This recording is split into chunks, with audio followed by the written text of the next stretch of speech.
Hello, everybody, and welcome. What's going on? TCH Live Monday edition. I am your host, Aaron McAvoy, and we've got ourselves a fantastic broadcast here for you this evening. Going to have some 510 uncapped action here on the felt, so happy to have you guys all tuning in this evening. As we're going to start things off, $25 PLO double board bomb pot. And let's get things rocking and rolling here. Taking a look around the table, we see who we got here tonight. We see Slicer there, Jay Wynn. We got Ming, Bobby. Eric's back in the mix, still here in town. We got Zach and Chase over on the far end of the table as well. So as we get all these cards scanned in, see what action we get going, I'm going to take a look here in the chat. See who's hanging out here. We got Reyna, we got Captain Underpairs, Poker Monkey. What's going on, guys? Ragnar, Alice, Frank. How's it going? Welcome to the show. Skullbone as well. What's happening, my man? All right, we've gone through the turn and to the river. Looks like we're heads up here. Zach and Chase. And yeah, it doesn't look like anybody's got any super nutted hands, so it's just a couple of pairs here for Zach on top and bottom, and that is actually just enough to be good. 6s and 7s on both boards is going to take this one down. All right, so nothing too exciting here on our first hand of the night. And we'll move right along from the 4-card game into the 2-card game here for the majority of the night. Corey here in the chat, thank you very much for that. Congratulations, man. Yeah, it felt good to make another final table yesterday. Came up short of the big time money, but, you know, still take a final table, even if you go out in 9th. Nothing to complain about there. All right, so we're going to get everything sorted out here. Just got to do some housekeeping to get all of the cards scanned in appropriately and the pot divvied up. I guess some of the cards, yeah, didn't scan correctly. Have this issue from time to time. Sometimes the cards on the bottom of the deck or some of the folds come across the board there and get scanned in as the turn and river cards, but we got it all figured out. Zach does, in fact, win with, I guess, 6s and deuces on top, 6s and 7s on bottom. Still 2-pair, 2-pair. Pasta God wants to know what happened to Youngblood. Man, you've been out of the loop for a little while. Mr. Youngblood has taken his leave of the Texas Card House as of, gosh, probably a year ago. Kind of lost the moniker lately. Yeah, August of last year, I think it was. But he's still out there doing all of the cool broadcasting things. He's doing baseball, softball, volleyball. Man is an absolute legend in the local sports arena.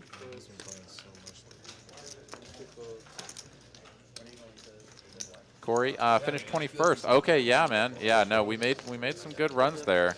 And yeah, coming up just short of big time money, for sure. Yeah, Ragnar. In fact, now that I've had a couple of deep runs here, now I can just free roll myself into the main, which is the plan. All right, let's take a look at this one. We've got Ming flopping the goods here. Chase with top pair and some backdoor equity with the jack out there as well. So Ming here not going to check raise this, though. This is definitely a spot you're going to want to check raise. With the diamonds out there, a ton of action-killing turn cards that you don't really want to see. 8 of diamonds does help that a little bit, but Ming going to continue playing this one slowly. Checks it over. Chase going to bet full pot now. And now's definitely the time to spring the trap if you're Ming. Head bob back and forth.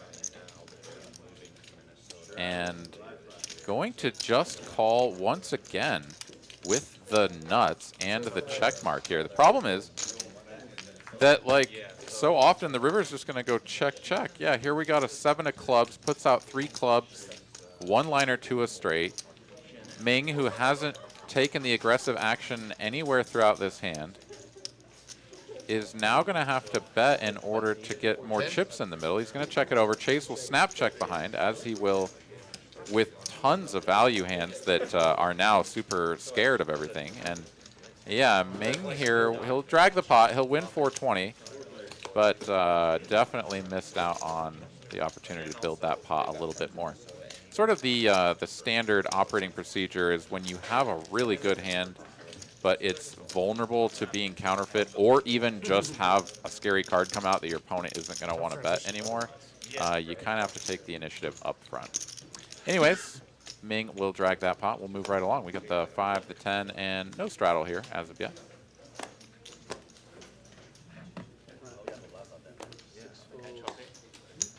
Yeah, I'm not sure, Ragnar. I've been inside for the last hour and a half or so. It was looking pretty cloudy out there, so definitely might be getting some rain/hail, but I don't know. Hopefully no hail the size of cats or dogs. All right, Chase going to raise it up here. Slicer 3-betting. This is hijack and cutoff. Folds through the blinds. Back over to Chase. He just lost medium-sized pot here with the Jack 10, but he's going to call and put it to work once again.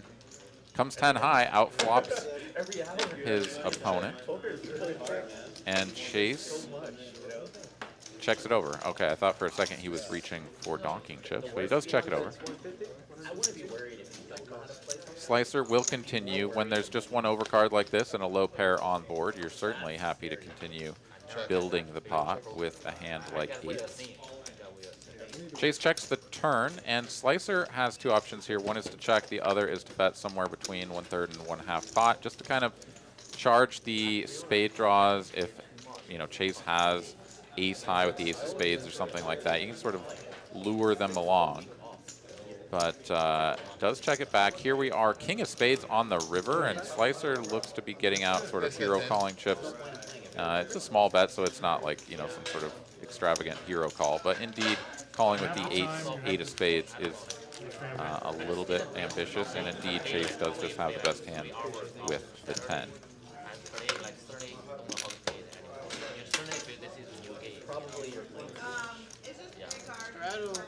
Like 25. Yeah, I mean, that's what I was thinking. Like, I made probably just right after. Yeah, I saw some of the posts from you guys out in Vegas there, Poker Monkey. Saw you and Carlo, or your picture of Carlo. So that's pretty awesome. I will be out there in just about a week to play the $1 Million Mystery Bounty and the main. So I hope to run into some of you guys out there. Let me know in the chat anybody else who is headed out to Vegas if you are going to be there from the 3rd onwards, somewhere in that vicinity. Maybe we can get together, grab a drink or something. All right, let's take a look at this one. We have the $20 and the $40 straddle on Slicer here. Going to open the hijack, which is effectively under the gun here. Eric going to 3-bet this from the big line, 10-9 suited. And Slicer is going to ditch the 6s here, so nice play here from Eric, taking a middling suited connector, 3-betting that out of the blind to a large size, and just getting the best hand fold before the flop.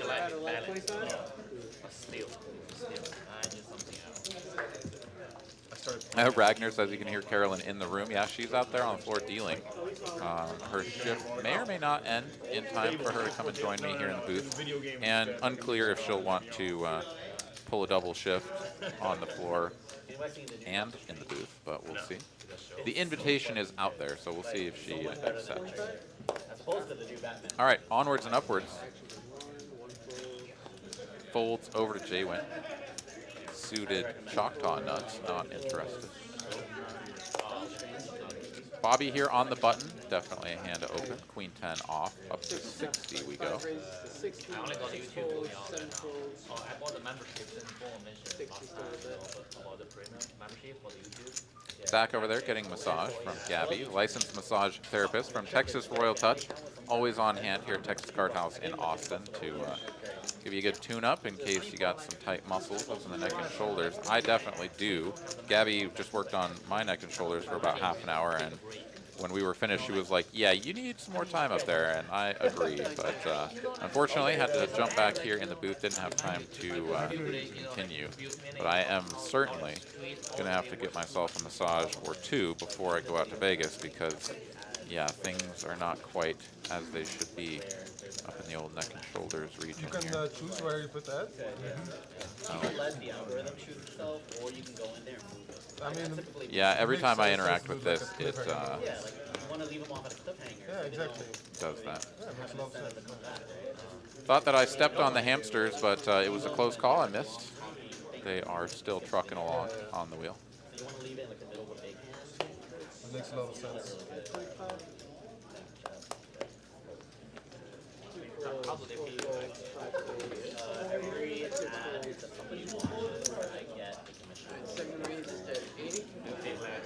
I match you with every. All right, Captain Underpair is going to be in Vegas on Sunday and Monday. Okay, very good. I get, I mean, I don't know how much I pay, but I get paid like 13 something thousand ads watched. Zach here is going to open from the small blind, take it down. No takers. It's different for Category? niche, yes.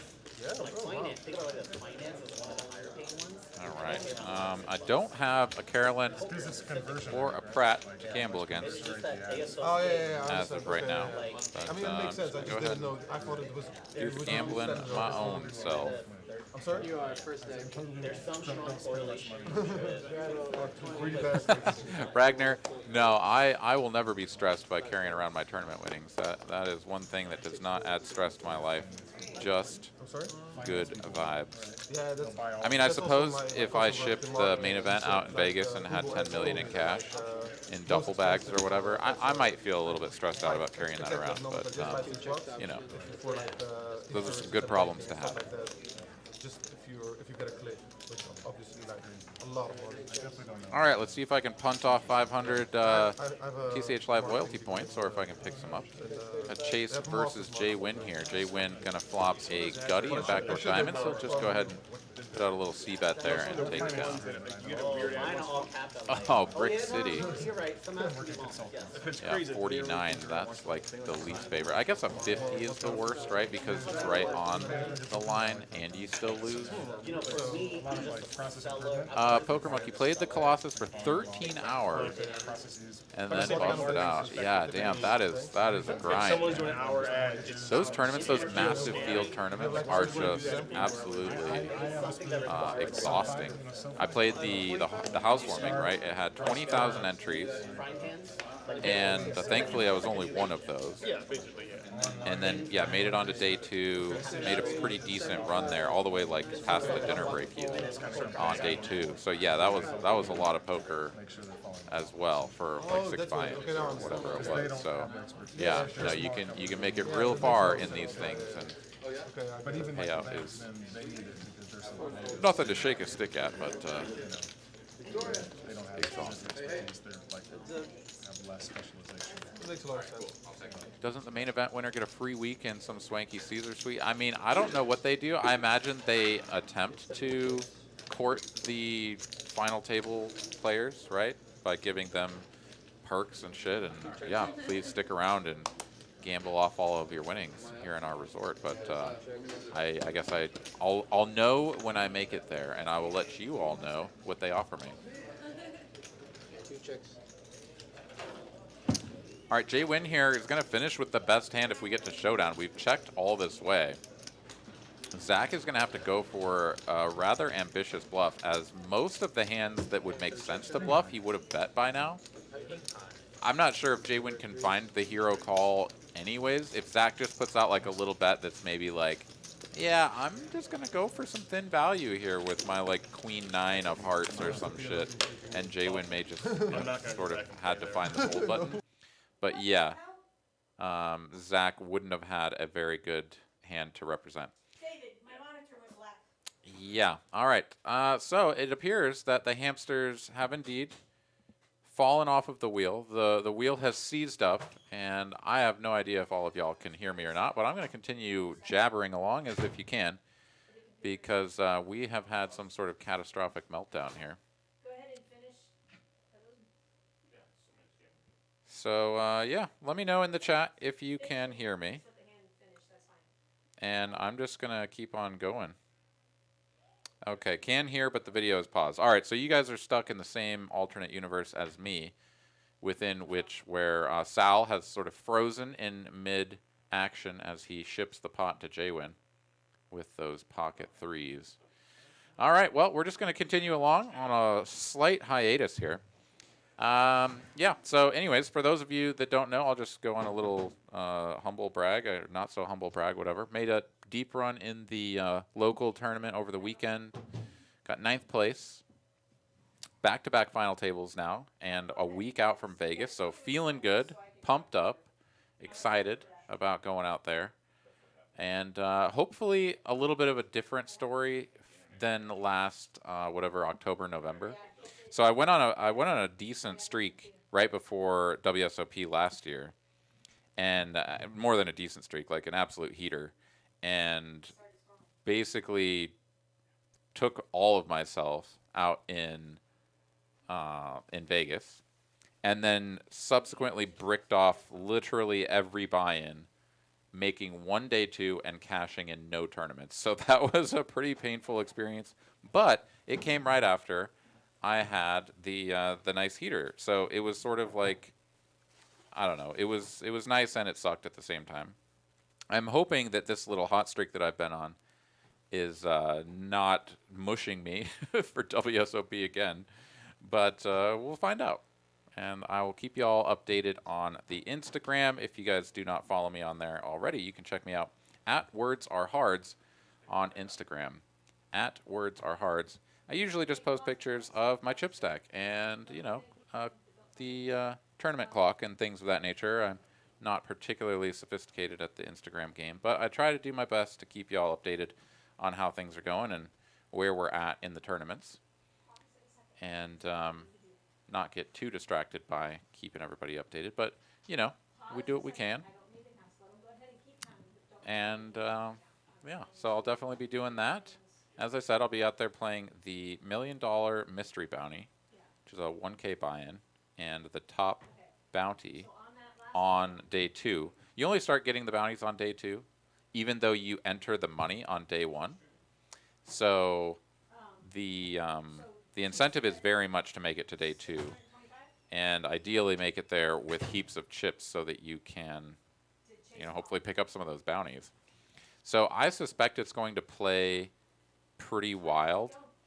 People really, you know, just striving to accumulate chips. But I don't know. We'll see. I'm going to get to play I think just the C flight of that one and see if I can make it through. And then if not, I will play the D flight of the main event. I think that's my plan. I'll have to look at that again, but I think that's the plan. Then, of course, you play your flight, and then you have a day off, and then you go back for the day 2 of your flight plus another one, like C and D, join together, A and B, join together, something like that. And play through day 2, and then everybody recombines into day 3, where you play into the money there in the main event. So I made it to day 3 last November, which was nice. Made it to dinner break. Came back from dinner break with something like 20 big blinds, or maybe it was a little less. I think it was like 17, 18 big blinds. And pretty quickly got all of my chips in the middle with pocket 10s, and a guy called off with ace-jack offsuit with barely a covering stack. So it was a little bit of an ambitious call off, as I dare say in the main event most people are not shipping a hand that is dominated by the old ace-jack off. But he did get there, flopped a jack, and I was dead and out. So hopefully this time will be different. Ragnar here says, sometimes being on a winning streak is detrimental as a tournament player because you get lazy and complacent. Tournaments are rarely easy, got to keep the grinder mindset. Well, being on a winning streak doesn't necessarily mean that you've just been sun running everything, right? Like, I would say that I have been running pretty good when it comes to flips here as of these last 2 weekends. You know, getting it in with ace-king against pocket 7s or whatever and finding an ace or a king, something like that. Like, that has been working out quite well for me. So I guess you could call it a little bit of a sun run, but I don't think that I've just been like, cool, let me just blast all my chips in here with queen 8 off because like I'm winning. I think that some people are susceptible to that, and it is always something to keep in mind. You know, your play style and whether or not it's being affected by the things that are happening around you, whether because you're losing or because you're winning. Like I would say that I'm more affected by being on a downswing where, you know, I've lost my last like 5 all-in pre's when I've had aces and kings and ace-king suited and stuff like that, and just sort of feeling like, cool, I'm looking down at kings, like time to get stacked again, you know? And that negative mindset, I think I'm more susceptible to rather than the positive one of just like, oh, cool, I guess like I can't lose, so let me pile my chips in here and just see what happens in some, you know, marginal to shitty spots. All of that being said, we're all human beings, myself included. We're certainly all susceptible to these sorts of things. And I'm hoping that the game that I've been employing and the strategies that I have been implementing are just good, sound, fundamental poker. And when I go out there, I will have similar results because I'm just playing well and not necessarily because the poker gods are just dishing it out for me. Although, I will say, going into the main event, I will be happy to take all of the run good that the poker gods have for me. And if they want me to just sun run it all the way to the top, like, I'll take it. So there you have it. Rick here says he's never played in a tournament. 13 years of cash, but really no idea how to play in a tournament. Yeah, I mean, that's a sentiment that I think a lot of cash game players have. I kind of went the other direction where I was a tournament player first and really had no concept of how to play cash games. And it's very similar, the sort of dichotomy between those two transitions, I guess I should say. Because as a cash game player, you're used to having infinite big blinds, right? Like you always have a number of big blinds that is just ginormous. And so all of the pre-flop action is just always sort of monotonous, right? It's like, I don't mean monotonous in terms of it's like boring or something. I just mean the decisions are very similar. The bet sizing is very similar because just everybody has a bunch of big blinds. And so the stuff that happens pre-flop is just sort of standard, right? Or maybe depending on the game and who the players are and everything, you've got some wild cards that tend to mix things up. But by and large, I think that's a generalization that works out pretty well. Now, when it comes to tournaments, of course, you may start with a lot of big blinds. You know, in some tournaments, as many as 500 or 300 big blinds or something like that. But that rapidly diminishes during the first couple of levels. And it sort of starts to equilibrate where the average is around like 50 big blinds for the early to mid stages of the tournament. And 50 big blinds plays enough like a cash game that there's not so much of a big change. But at the same time, like you can get 50 big blinds all in by the river pretty easily, whereas in a 300 to 1,000 big blind cash game, it's a little bit harder. You know, you really kind of have to crash a couple of really big hands into each other. In any case, in the later stages of the tournament, when the chip average, you know, in the entire field is something like 30 big blinds or maybe even less toward the late stages, I mean, everybody is just clinging to every chip they can find and, you know, just agonizing over every decision. And that just never happens in cash. So I would say that, you know, the concept of them being long and painful, I mean, there's something to that, absolutely, and maybe that's just not for you. But I find it exhilarating and such a welcome change of pace from the daily grind of cash games because it is such a different experience. It's such a different experience. There's so much more stress and intensity because, you know, in a cash game, it's like you lose half your stack or whatever, you just rebuy, you just add on, and now you're right back to where you were, and everything's fine and hunky-dory. In a tournament, dude, you get coolered for, like, most of your chips, and now you're on 7 big blinds, just absolutely on fumes.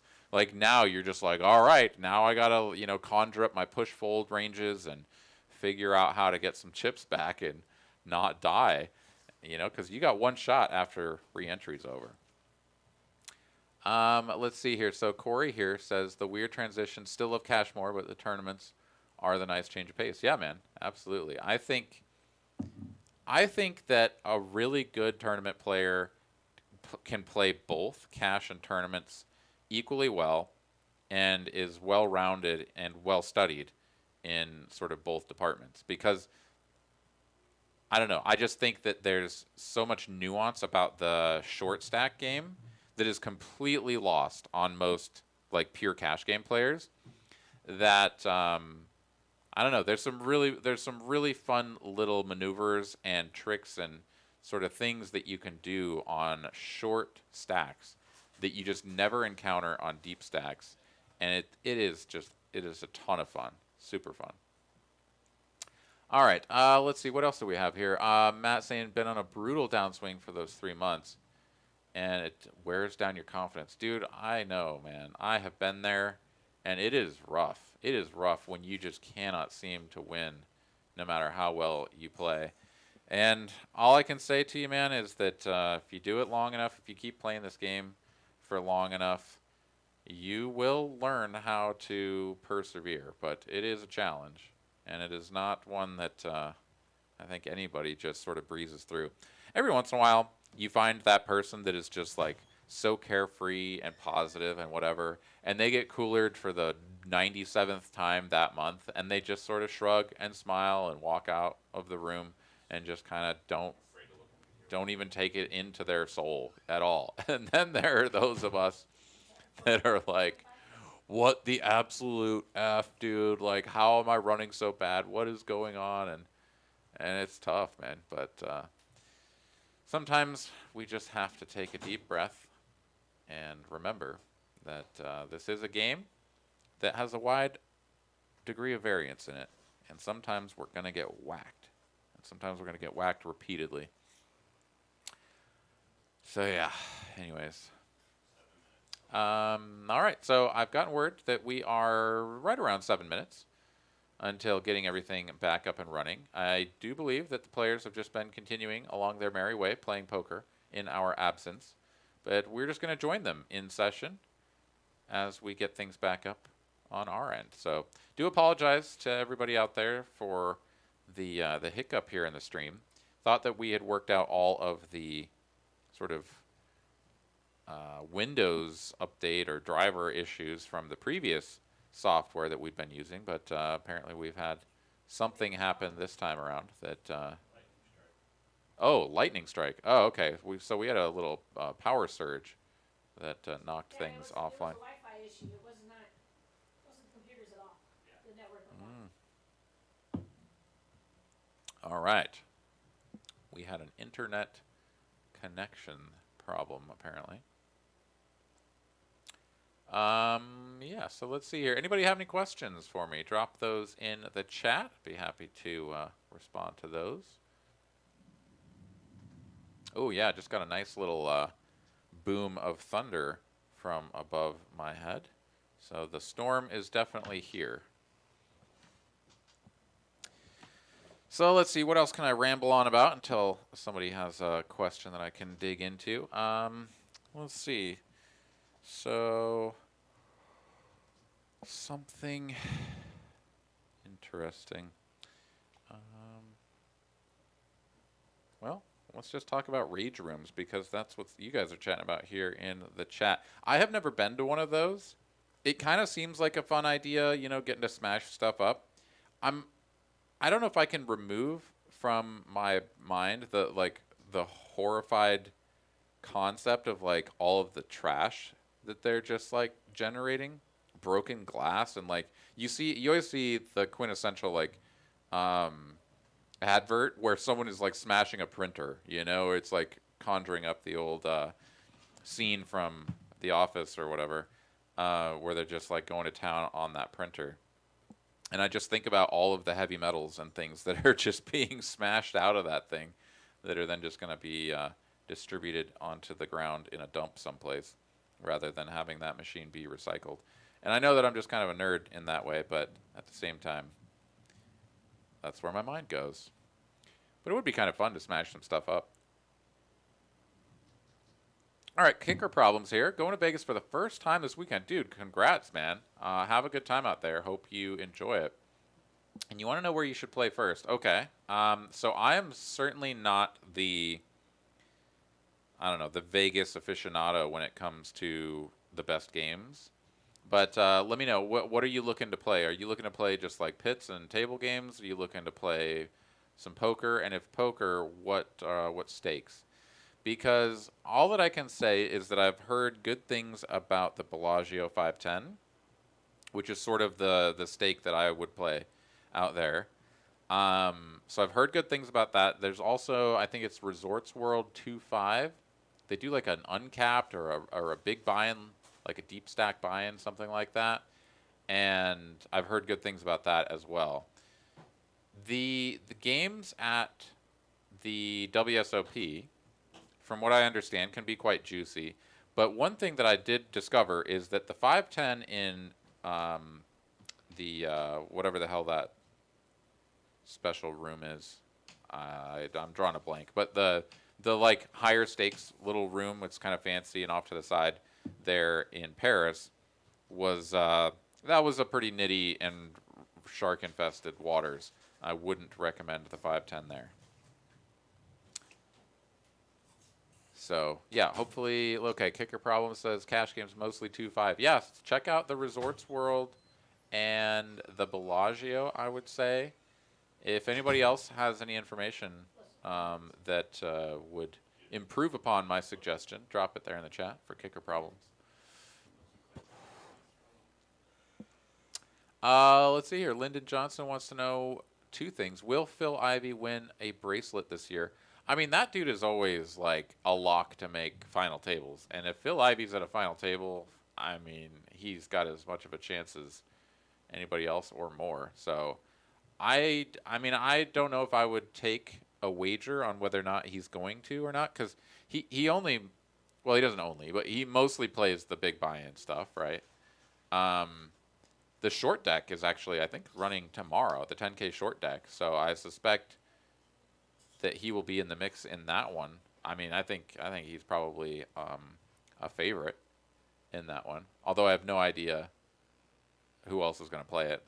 There'll probably be a bunch of people coming in from out of town or out of country to fire that one up. Wow. All right, here we are doing the old monologue situation, and I got to squash bots. So let me do that here real quick. Gotta love it. What was the other one? And has TCH ever spread any other poker games like Stud? I presume you mean on the stream. So in general, you can play anything you want here. We're just a private social club. So you come on in, you tell the hostess at the front that you would like to start an interest list for, you know, Stud or Stud 8 or better, whatever it is that you want to play. We'll put that up on the list, and other people can sign up for it. And if we get enough players to start a game, we'll make it happen. As far as playing on the stream, we have done PLO. We used to do 4-card. I think we did 8-handed 4-card on stream. We did that for a little while, actually, like maybe a couple of months back. You know, over a year ago, probably back when Mike was still here, and didn't get as much interest. I think we ran that on Saturdays. But it was fun, you know, we got to mix it up a little bit and, you know, give the 4-card heroes something to watch. So, yeah, I think Stud, like, I enjoy the game of Stud, and I think it's, you know, a fascinating game, like, all by itself. I think there's lots of those games that are really pretty cool. But I would suspect that most people watching Stud on a stream would sort of glaze over pretty quick, because, you know, the challenging thing particularly about Stud is that you have so many cards face up on the table, and so you would need cameras looking at the table all the time to try to keep an eye on, you know, what's been exposed and what information do the players have, and that's kind of a challenge, right, in a stream format. It would certainly take a lot more effort, and that's just not something that we've really given any kind of true thought to. But aside from that, yeah, just the 4-card, I believe. We've done, of course, some tournaments and stuff, but that was all just Holdem. as well. It's connected. All right, we're just working on getting things sorted back out here. We're trying to get the stream back up and running. I saw a question there. Would gin be an option? I mean, this is a poker club, and I mean, I presume that any card game where it's just player versus player and there's no money being taken out for the house or something like that, I presume you could play any game like that, just like you could at home. I mean, like, I don't know. Would you want to see, you know, gin rummy on the live stream? Maybe. All right, let's see here. Alice saying, you asking about Bobby's room. The one at Paris is not called Bobby's room. That's, where is that? Over at Aria or some shit? I mean, unless it is Bobby's room and I'm being completely idiotic. But in my mind, it's not. So, I'm going to try to search this really quick. On OBS.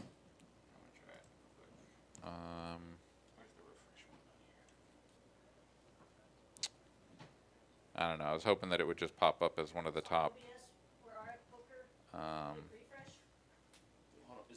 top results on my search, but it didn't pop up there.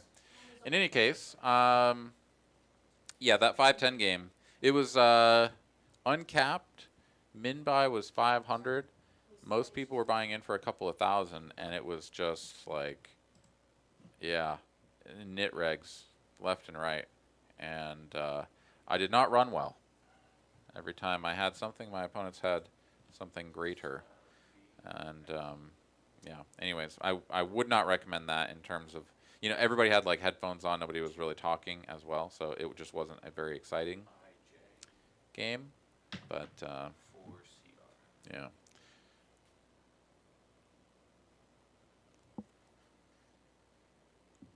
All right. So we are still just doing some technical analysis here, trying to figure out what it is that is going on behind the scenes. The hamsters have been resuscitated, but they are still yet to be coaxed onto the wheel. And as I say that, here we go. Popped right back up, so we are back in action. And perfect timing for $20 and $40 straddle. All right, so yeah, we are gonna have to reset all of our stats and everything. So we're basically starting over fresh. Oh, never mind. No, we are on hand 18. So all right, I guess we just skipped everything in between. And oh, really? Oh, okay. I guess they only played 2 hands during that stretch. They were probably also doing some waiting for us. But in any case, here we are. Let's continue, shall we?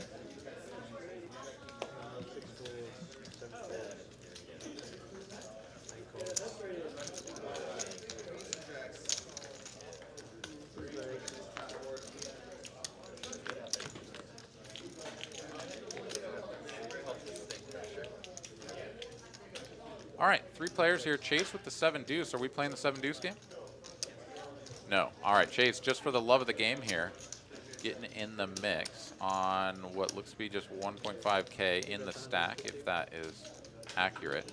Jaywin here going to put out a bet of 150 with his pair of 6s, and he is going to take this one down with the best hand. Lyndon Johnson here. Yeah, Bobby's room is at Bellagio. Yeah, the one, King's Lounge. Exactly. Yep. Yeah, thanks, White Sap, for letting me know. Yeah, it was the King's Lounge, and that's exactly right. That's where they got the higher stakes cash game. Let's see here. So, Your daughter's telling you to 3-bet? Yeah. yeah, very appropriate thing here in the chat from Rick, saying that financial stability makes the bad things easier to let go. It'll still hurt your ego when you're like running bad, but the fact that the money doesn't, you know, completely affect your life really helps, and that is absolutely true. I think the people that play this game more recreationally have a job or significant retirement income or something like that that can come in here to the card room or go to a casino or whatever and play and have a good time, and if they lose, it's just not a big deal, right? Like, they're doing it to have fun, they're not doing it to grind a job, and that can make a big difference. There's definitely a lot of this sort of standard thing, the misreg, right? The miserable reg out there who's just trying to grind away a living, and when they get coolered repeatedly, they just really kind of lose their minds. And then Matthew Johnson had a question here, but I'm going to come back to that as we've gone multi-way here to an all-spade flop. 8 pairs on the turn. Nobody taking a stab there on the flop. Jaywin has the most significant spade. Oh, the only spade. And nobody else really has anything. Eric has the best hand with a pair of 3s in hand. And that is it. So pretty much if anybody breathes on this pot, they're going to take it down. But we are checking through once again, all the way to a river. Let's see if someone improves to a better hand.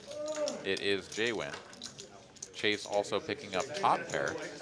He could put out a tiny little bet if he wants, and he will put 60 out there.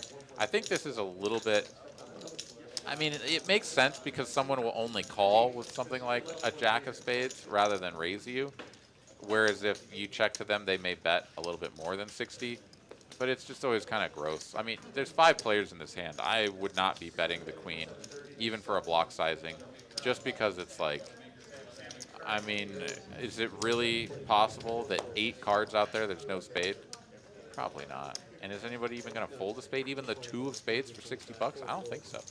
So I don't think I would even go for that. But Jaywin goes for the raise, and Chase just folds. So he invested his 60 to see if he had the best hand. He did not, and Jaywin will take it down. All right, so Matthew Johnson here wants to know, what stakes are best for building a bankroll? The stakes are sort of irrelevant to building a bankroll. The thing that factors into building a bankroll is that you got to start with something, right? And that money has to come from somewhere, which is generally going to be a job, or maybe you've got some money that you've stashed away from another source, whatever it is. But that money has to come from somewhere first and foremost. So you kind of just have to start with a bankroll. To build that up requires that you be a winning player. And so you need to find a stake that you are able to play given the size of that initial bankroll that you have, and just play that stake a lot and accumulate money as you continue to win. And if you are winning at a high enough rate that your bankroll expands to the point where now you can move up in stakes and try your hand at the next one, then you do so. And it's just sort of the ladder up approach is the most, that's sort of the grassroots approach to moving up in stakes. So yeah, building the bankroll is more dependent on your ability to win at the game that you're able to play given the strength of your current bankroll. Hope that answers your question. If not, or if you'd like me to expand upon that, let me know in the chat. I didn't know that. Part of it is routine. I think it's part of it is routine. When did you figure that? When did you come upon that one? I never been. The last time when I was like drinking a lot of coffee. All right, let's take a look at the net earnings here, High school, you study. barring the couple of hands that we missed. And some of the stack sizes may be a little bit off because of those hands, but we're going to do our best to keep an eye on the numbers next to people's stacks and, sort of try to, make sure that what we see in the graphics is appropriate to what they actually have. But as we can see here, Eric appears to be up the most, followed by Ming and Jaywin. Chase stuck the most, almost 2K here. Zach came to America. Zach here going to open the button. Gets called by Chase with the dirty diaper. Slicer the Jack 10. And now over to Jaywin here in the straddle. Perhaps thinking about squeezing here. He's just going to let it go and does release a dominated Jack. One of those spots where it's like you feel compelled to call because the pot odds are so good, and yet at the same time something like Jack 8 offsuit is just going to be in a bad way against a lot of the hands that are out there. All right, so 3 ways to a flop. Slicer flops up and down. Chase has bottom pair, which is best. And Zach here, with a whole lot of not much backdoor spades, is going to fire out a c-bet on what appears to be a favorable board for him. Chase snap calling the bottom pair, and now over to Slicer here. Has a club as well, so he could think about coming in for a raise. And that's exactly what he's going to do. Yeah, sorry about that, man. Yeah, and out for me, 350 to go now. mining job, like working opportunity. Okay, 450. That makes a lot more sense. I was going to say 350 is a bit on the small side if you're going to check raise into two opponents, but 450 it was, and that makes perfect sense. Slicer is going to take this one down with the worst hand.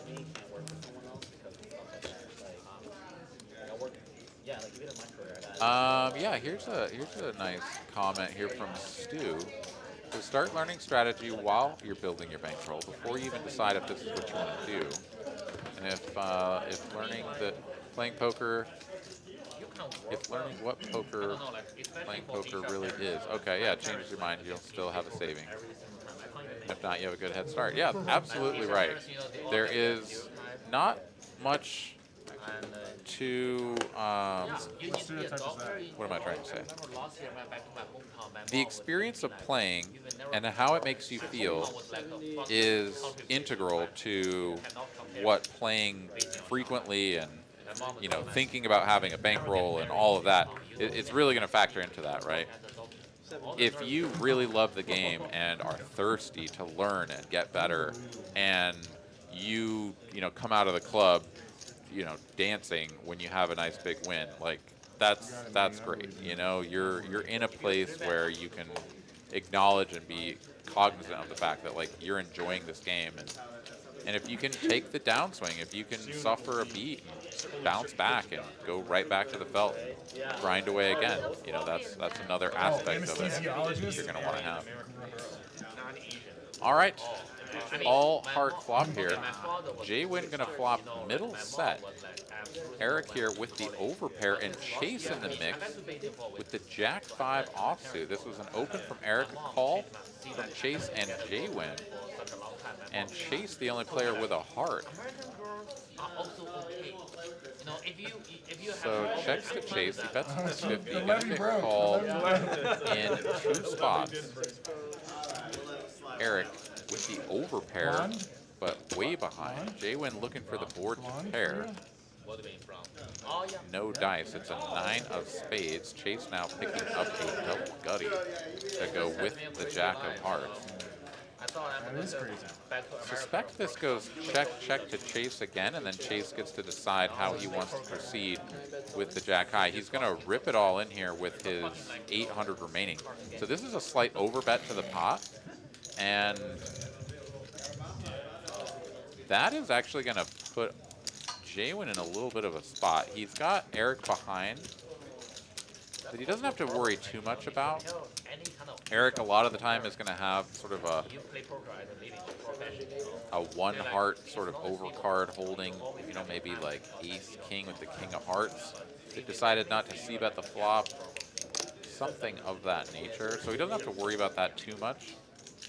If he just calls, it's possible that he could price Eric into a call as well, which then sort of spices things up for if he does make a boat on the end and can try to get additional value. I mean, his hand is very much a drawing hand at this point.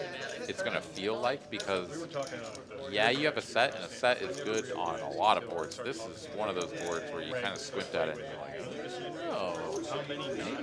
Especially against Chase, though. I mean, it is certainly reasonable that his hand is going to be good. So a raise here from J-Win is going to try to price Eric out of the hand. Yeah, I mean, certainly if you think that Chase is doing this with anything less than a flush, then yeah, it's like get the only other player out of here that could improve, get him out of here, and I'll just ship this one.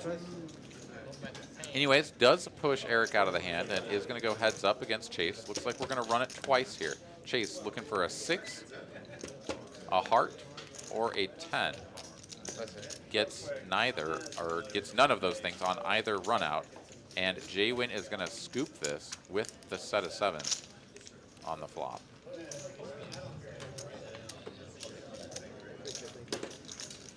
Chase there, receiving a massage from the lovely Victoria, Texas Royal Touch. Thank you so much. Number 23.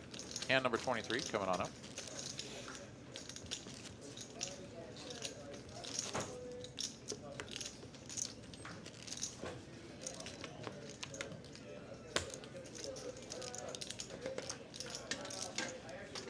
How much you buying back in, Chase? Let's see, we got JTN 1968 joining us here in the chat. What's going on, man? Our Sanctuary as well. How's it going? Checks on live. Checks. All right, on so live. Chase getting felted there with the draw. Gonna go ahead and add on. Get some more chips, Straddle, live 25. and we will continue here in a moment. All right, Bobby here.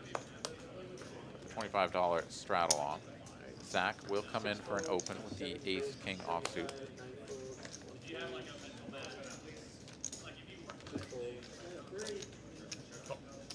Ming gonna make the call here. King 3 of hearts.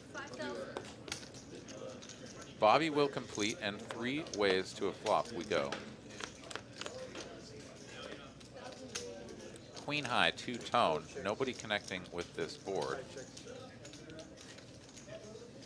Couple of natural checks over to Zach, and yeah, queen high board's not gonna favor the opener too often. I mean, it's fine, but you know, queen high boards are just always kind of gross because people call with all kinds of Broadway hands that have queens in them rather than 3-bet you, and tend to do more 3-betting with aces and kings.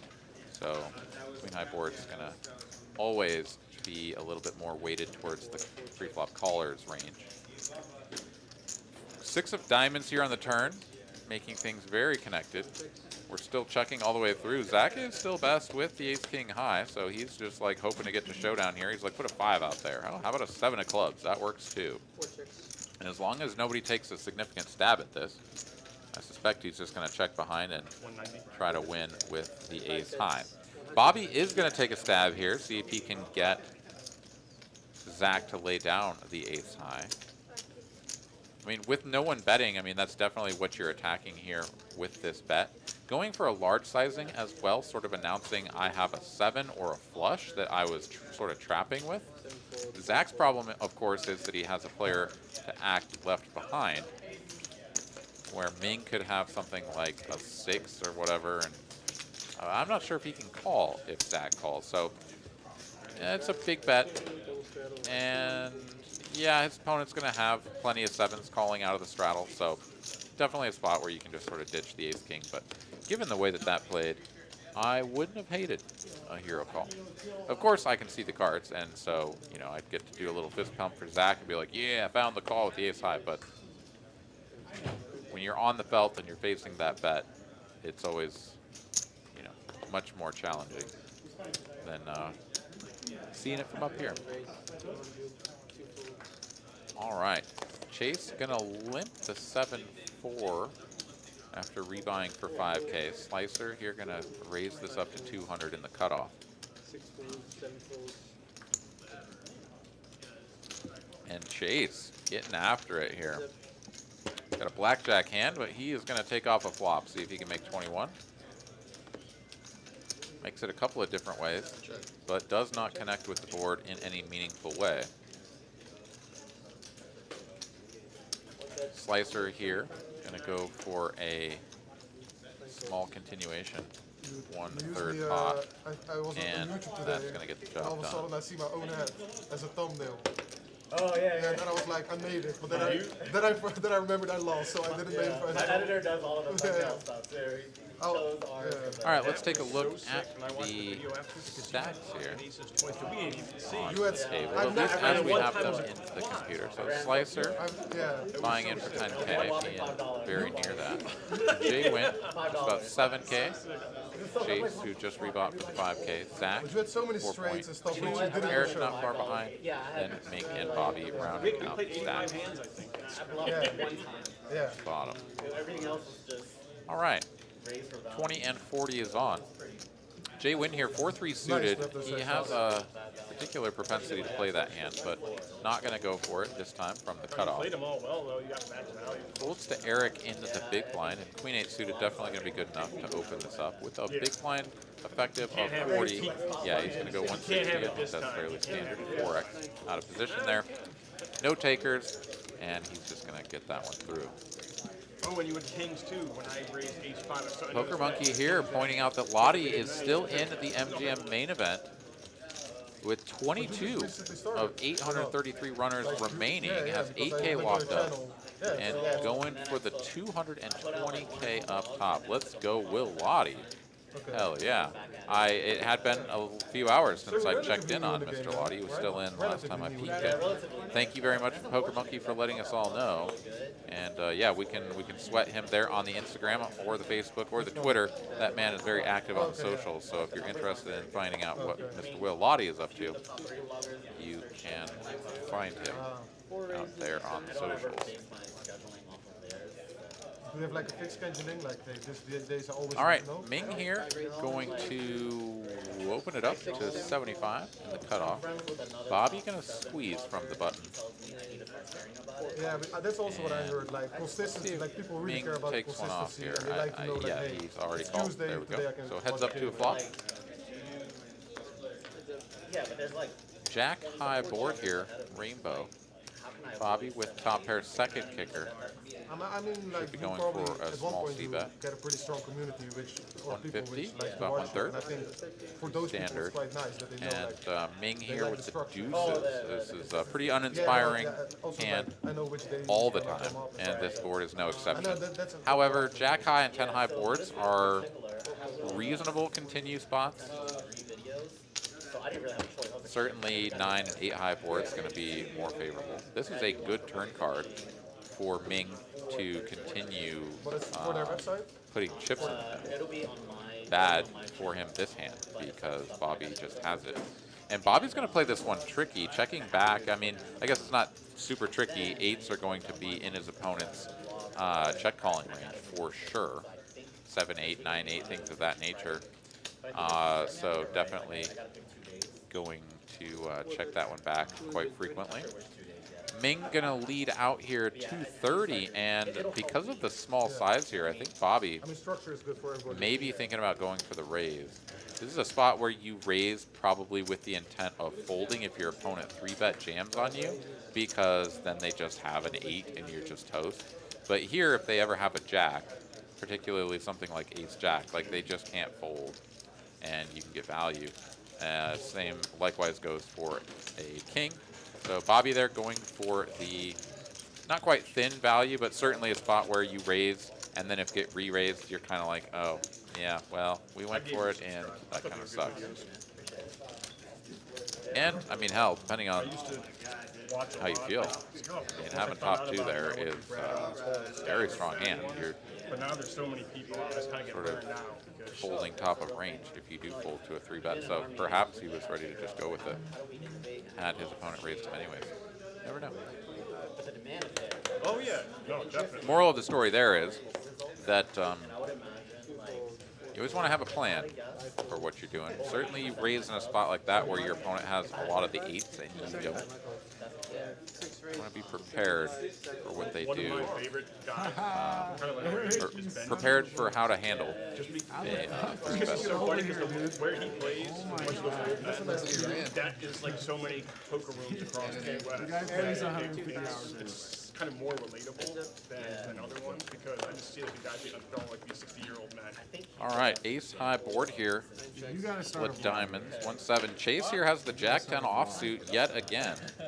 like Up all against of it is Eric just and like the you're King going 9 right offsuit. Checky, checky. to places. 9 now on the turn, going to further improve Eric to the best hand. However, Chase does pick up a double gutty. So he's going to bet out for 125 here, a little probe. Stands out about his 2/3 spot, thereabouts. Eric now with the 9. No diamond, no spade. I think this is a spot that you're going to want to continue.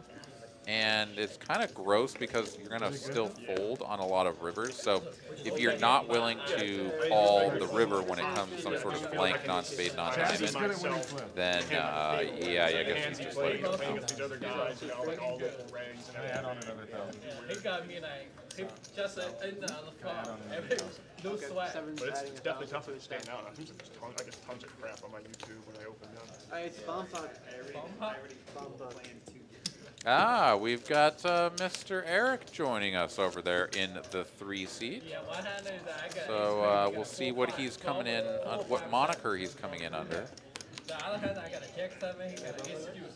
So that story's ready. Okay, all right. So it's just going to be Eric joining us in the 3 seat. So we'll have a couple of Erics on the table, Deuce 8 on the flop. So. and I believe they both spell their names. Well, let's see here. Eric with a K and with a C. I don't remember. We all know. Eric with a C in C3. He's on his third shift right now. Right? The morning PLO shift. Second. As we go double forward PLO bomb YouTube, pot. he takes one shift off if he's on YouTube. No killer. Yeah. Only I two tell you. shifts. Only 2 shifts. And I guess this was just an emergency Eric bomb pot. He joined the table. I just had to do a bomb pot.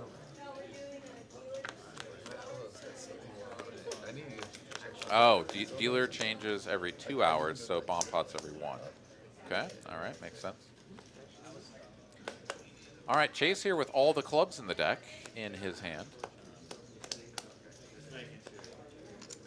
And the boards are all hearts and all diamonds. What do you know? Slicer here has a pile of diamonds, but not very big ones. See if anybody has hearts. So far, no connected hearts, just a bunch of singles. We check through to the turn. No significant change in the board textures here. Still overwhelmingly dominated by the flopped flush potentials. Still no one betting at this, as we're going to get all the way to a river with no additional chips going in. Some oohing and awing about the 8 of hearts and the ace of clubs peeling off, apparently. So let's see here. Who's actually going to take a stab at this? It looks like it's going to be Eric with a C. He's got a set of 5s on top and nobody betting, so why the hell not? Let's see if I can just get this one through. Oh, no, he's got the wheel on bottom. So set of 5s on top, wheel on bottom. In fact, this is just like a scooper if Slicer folds. But Slicer does not fold. He's going to look him up with 10 high diamonds, and that'll be good enough for half the pots. And Eric will get the other half on top.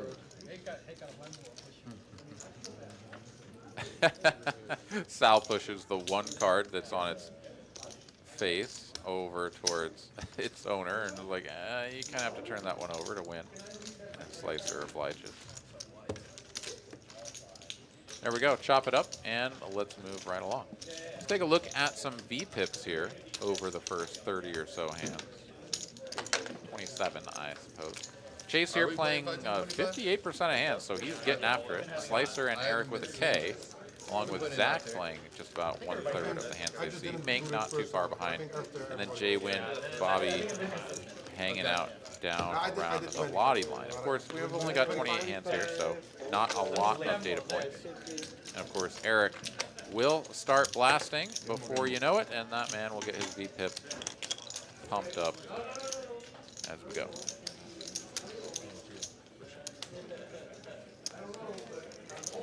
All right, back to the 2-card game we go. As we are about an hour and 15 minutes into the broadcast, we will be going until 10 p.m. Central Time. Thank you guys for tuning in and hanging out with us. Hope to have you till the end of the program. If you're not subscribed, we do encourage you to hit the subscription button below the video and help us out. Hit that like button as well if you do enjoy what it is that you're seeing and hearing. Always helps us out.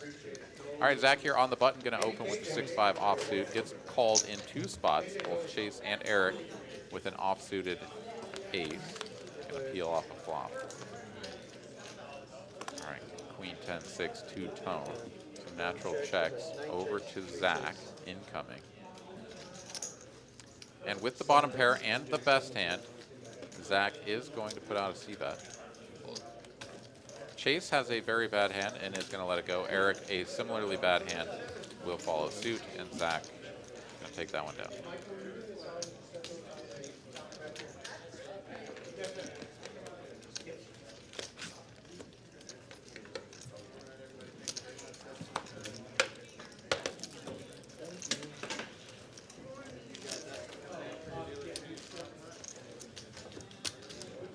I think it's about time that I try my hand at the old Cooler today. gambling streets. Nice though. Victoria.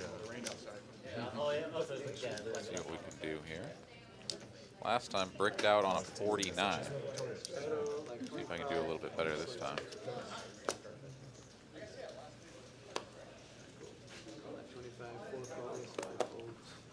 Raina jumped in there, got a 57. Well done. Oof, 16, gross. At least I'm not wagering against Pratt or something. I would be likely stuck 40 at this point.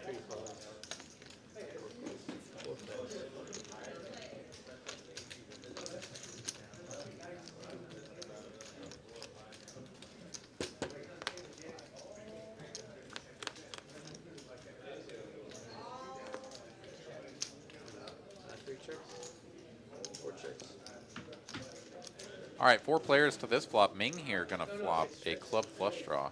Eric has the best hand at the moment with a pair of 5s.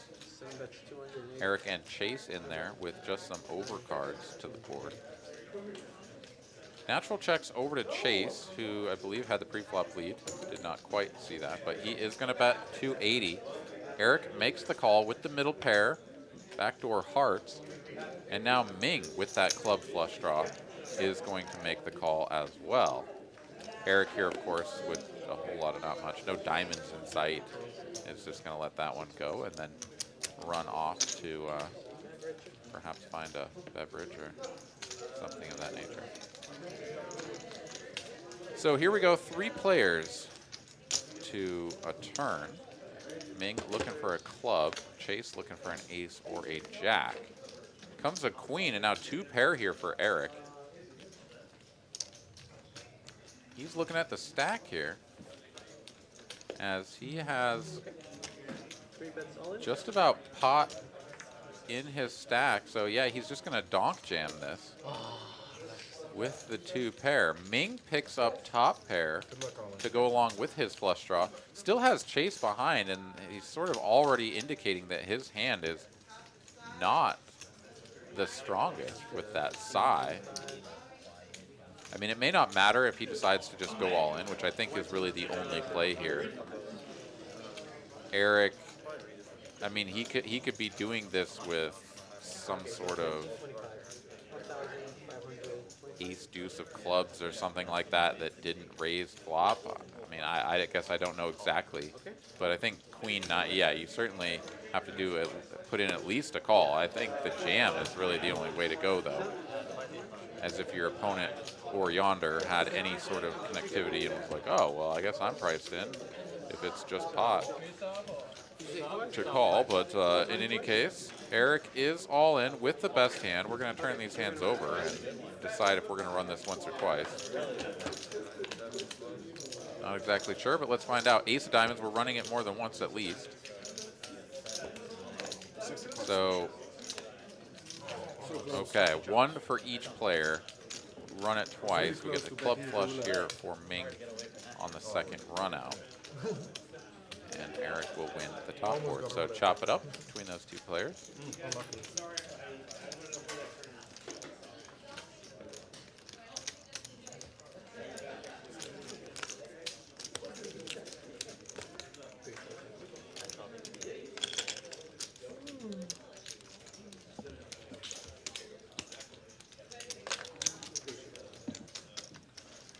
After Sal does some inventory, breaking this all the way down, we will move right along. Is that button right? Yeah, it is. It is right? Because he lived. Correct. Yeah, that's right. No. Wait, no. He was the shadow. It's not right. The button's on one, right? Oh, So, yeah, because just to you pull both this the VPIP up here, Eric has played 100% of hands since joining the table. Yeah, the bottom, yeah. That is about what I expected. the battle between Eric and Chase for V-tip supremacy is on, and Eric is off to an early lead. All right, hand number 31 coming at you. $25 straddle is on. Bobby here first to act with 7. Gonna come in for a raise to 75.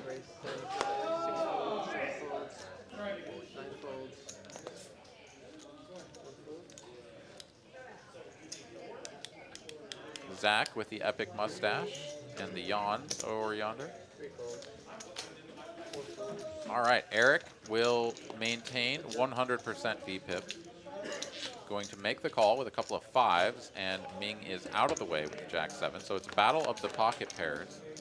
I see a 7 right in the window, no 5 out there, so Eric will not be getting coolered by set over set. The K7, though, coming off, as we did see the Jack-7 get folded, so Bobby here in a commanding position. Can only lose to runner at this point. Eric, pretty natural check over. Bobby continues, and Eric going to make the call. Really doesn't want to improve here with a 5 on the turn. There's no line. Oh, okay. Let's go. Okay. Instead, it's a Jack of clubs, and Ming now is probably lamenting his fold of the Jack-7. However, he does not want to be in here. 2 1/4 now, the bet from Bobby on the turn, sizing up to 3/4 pot, and Eric is now getting out of the way as the pair of 5s is really just not beating very much. And even if it's ahead, you really can't sustain a 3rd bet on the river, so yep, time to just ditch it. And that's often the way constructing ranges goes. Like, you're going to have some hands that are going to call, fold, and some hands that are just going to call and fold and call, all of the things. You want to be well balanced. And so the old adage that people say, well, if you thought you were good on the flop, or you thought you were good on the turn, then you got to call the river or whatever, right? It just doesn't really work that way, because you need to be thinking about things in a more holistic approach, which isn't just like that one moment of like, I called, therefore all of these things are true. It's like, no, it's more of a Schrodinger's cat kind of a thing, where it's like, I could have the best hand, but I might be behind.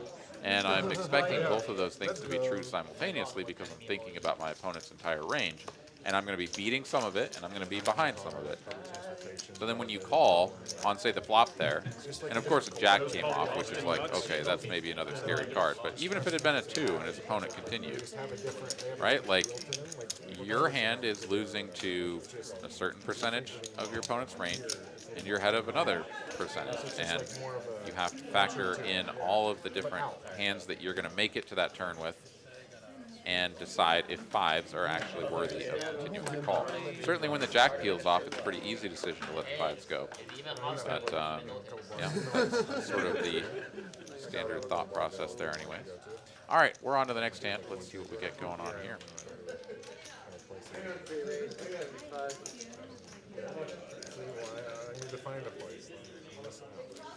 Folds to Eric with a C on the button. Gonna raise this up to 75. 3-bet by Ming, and Bobby now waking up with 2 black queens. And this is going to be a button, small blind, big blind dynamic. But wow, Bobby is not going to attack this with a 4th bet, and this is going to invite Eric to continue with anything better than A7 off. Of course, A7 off is going to go in the muck, and yeah, here we go, playing this sort of deceptively pocket queens, and Ming is going to continue on this king high board. Has a gut shot to Broadway, 1 overcard, and backdoor diamond. Bobby, of course, can't go folding such a strong hand that is also very well disguised to a single bet. So heads up to a turn. Pocket queen's still best. Bottom card pairs here, and Ming snap checks, and Bobby's got to feel pretty good about that. He's going to check back here. And yeah, this is a very good run out for pocket queens, and the action here is pretty clear that his hand can sustain any sort of violence from Ming. Ming gonna check for a second time here, and Bobby can now go for value against something like Ace Jack Well, I wasn't gonna. that yeah, I decided wasn't to gonna buy bet it with flop my financial. and I mean, I didn't then need her check help to buy that down. But yeah, here's a couple of queens gonna get turned over, and nobody probably really expecting that, as there was no cold 4-bet pre-flop. But Bobby will win I'm not playing 5 with1/4, so it's tough to. Like more responsibility. and we'll If I have put someone that to one share in the book. responsibility with, then it's easy. But like I don't want to do every fucking little thing. What kind of So a sick off Not only is it out there, you all actually the little things, like what the mowing and So like sick all right the maintenance, plumbing, all the little, nothing crazy.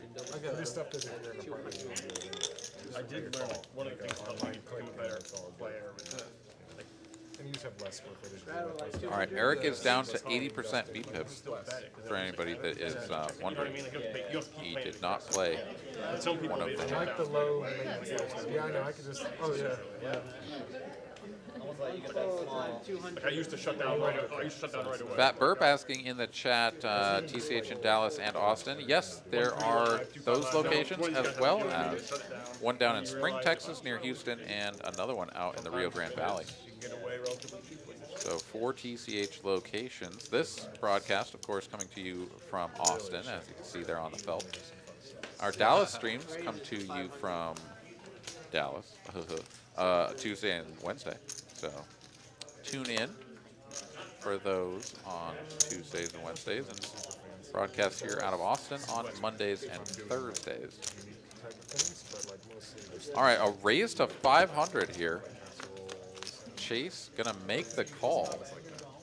These cards not scanned in. Let's see if we can get those in there. Chase is on the Jack 4 offsuit. Had a $100 straddle out there. Eric raising it 5x with 2 unknown cards.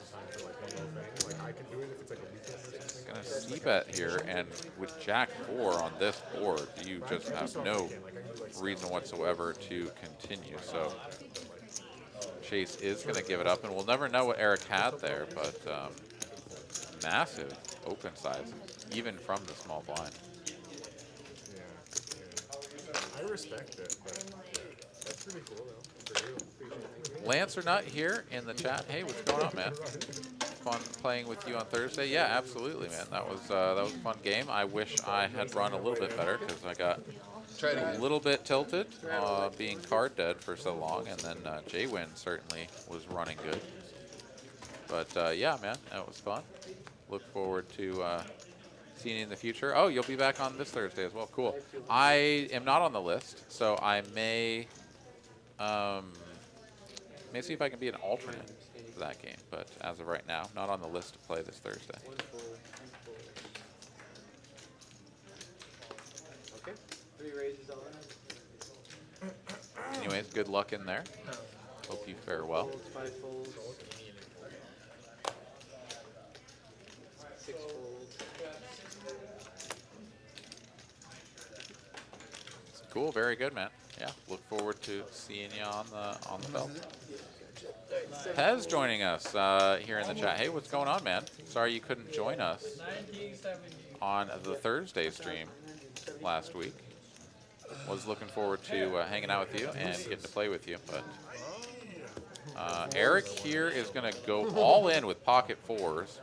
There's a little bit of a pocket 4 shove fest going on here in Austin these days, and Eric is just going to win $200 there, getting his full 2K across the line with a couple of sailboats. A little bit of a fun little dynamic developing with the 4s around these parts.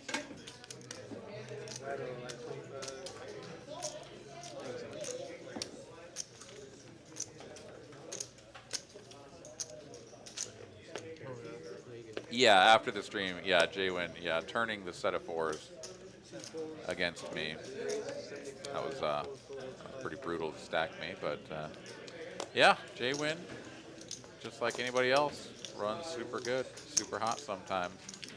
It is pretty gnarly when a strong, aggressive player runs really, really good like that, like just hits everything, because, you know, you expect them to have you know, a decent number of bluffs in there. And so when you have top of range and you're like, this is where we get them, and then they turn over a turn set, you're like, oh, good lord, just toast.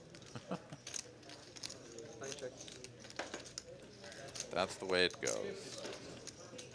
Nine calls.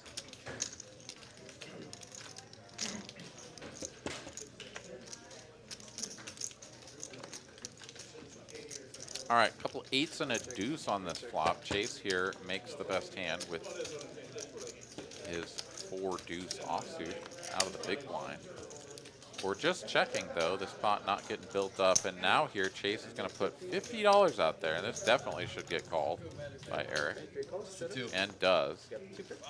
Just a 2 says Chase, but Eric is like, oh yeah, no, that's actually very good.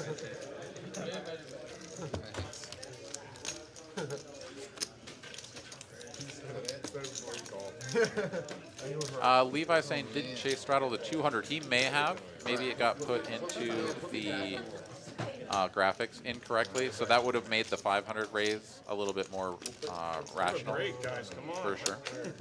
I mean, when you're out of position, right, like straddle, a small blind, you know, raising into the big blind and some straddles, you know, you can definitely size up a little bit, but when someone straddles to 100 and the number of big blinds in play sort of dramatically decreases, pardon me, the yeah, you sort of don't have to go 4x anymore. You can start going closer to like 2.5, 3, 3.5x, something like that. So that was mostly the reason for my comment there. But yeah, if it was a $200 straddle, then that would absolutely make sense. All right.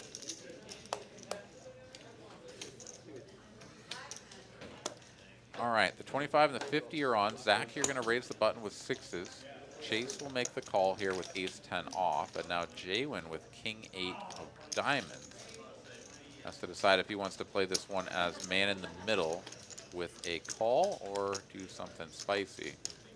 It's like he is just going to make the call. Eric will come along as well with the 6-4 off, and with a pot of 5-10, we're going to go 4 ways to a flop. A couple of 8s and a 7. Jaywin here still on the heat. He's going to flop top trips. Checks over to Zach, and this is actually a pretty good board for a couple of 6s. Yeah, he's just going to take a little stab at this. A little less than half pot. Chase is going to peel this off if he can. But now Jaywin, seeing a small bet and a call in front of him, definitely going to have to come in for a raise here. And the thing here is that if your opponents have anything worth continuing with, considering that this is so heavily connected with 2 clubs and the 8-7 out there, you'd want to go big. Jaywin is going to go for what I would consider to be a little bit more of a middling size to 650. It's going to get the job done just fine against these hands. I mean, he doesn't want anyone to fold, but, you know, it's that was going to be the result whether he went bigger or not. The thing is, like, if somebody has a flush draw, like 650 over the 150 is like a pretty easy call size. I suppose, though, that if you bet too large there, Jaywin, thanks for running you sort of isolate a lot of the drawing hands, perhaps putting them in too tough of a spot to continue. The fact that you're multi-way. Actually, it's probably good. I think probably that middling size to 650 is actually probably good.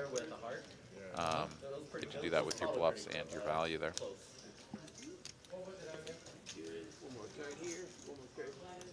Let's see here. 4 calls. 5. Lance, are not saying I am commentating by myself. Yeah, man, that would have been awesome. But yeah, it's just the solo show here tonight. I did invite Miss Carolyn to join me, but she's working the floor here, or working the box, doing some card slinging out there. So we'll see if she decides to pop in part of the way through or not.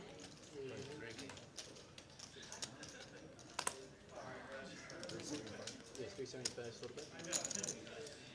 7 calls, 9 calls. All right, so Ming here with the ace king. 3 players. Zach and Chase with big nines. We're going 3 ways to a flop. There's a king right in the window.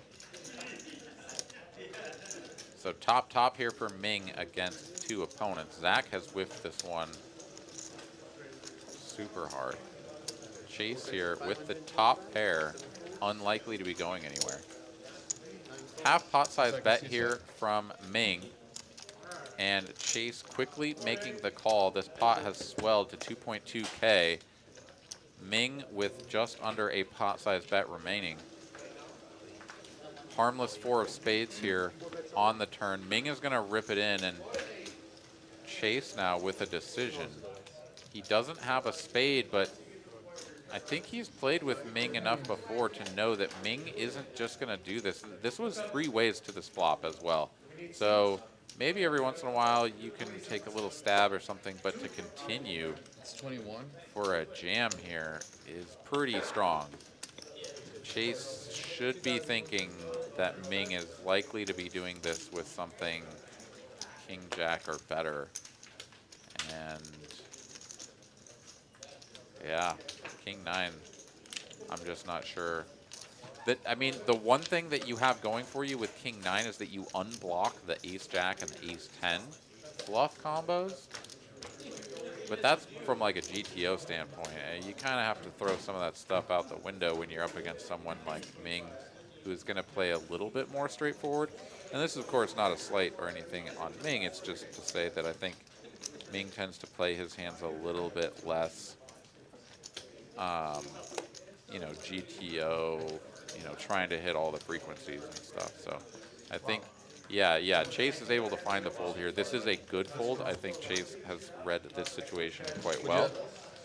And yeah, against a player like Slicer or Jwin or Zach, right, you may be a little bit more thinking like, okay, king 9 is pretty good here. I have no spade, so it's possible that my opponent can have, you know, ace jack, ace 10, perhaps with spades, something like a combo draw. In fact, they could even just have ace jack or ace 10 without the spades, you know, just sort of like, I have the range advantage and I can push you around if you fold something like king 9. And then you might need to start thinking about calling down to that level. But Ming here, I think, is not the guy to go that route. Last 25. 5 fold, 6 fold, 7 fold.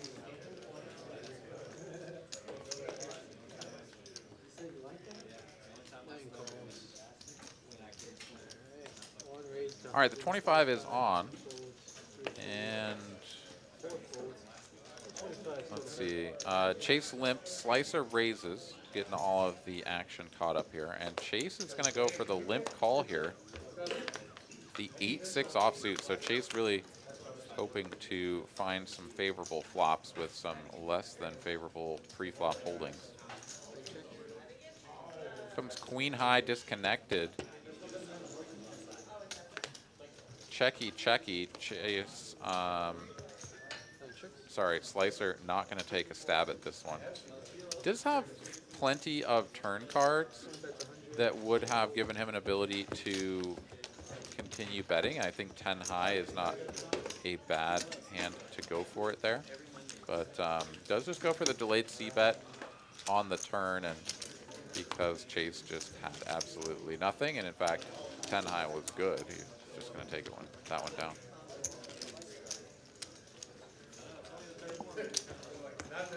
See, the other thing I like about Austin was I usually think food trucks are overrated. Like they're kind of corny. Like, oh, Fat burp. Does TCH Austin have snacks available? Sure do.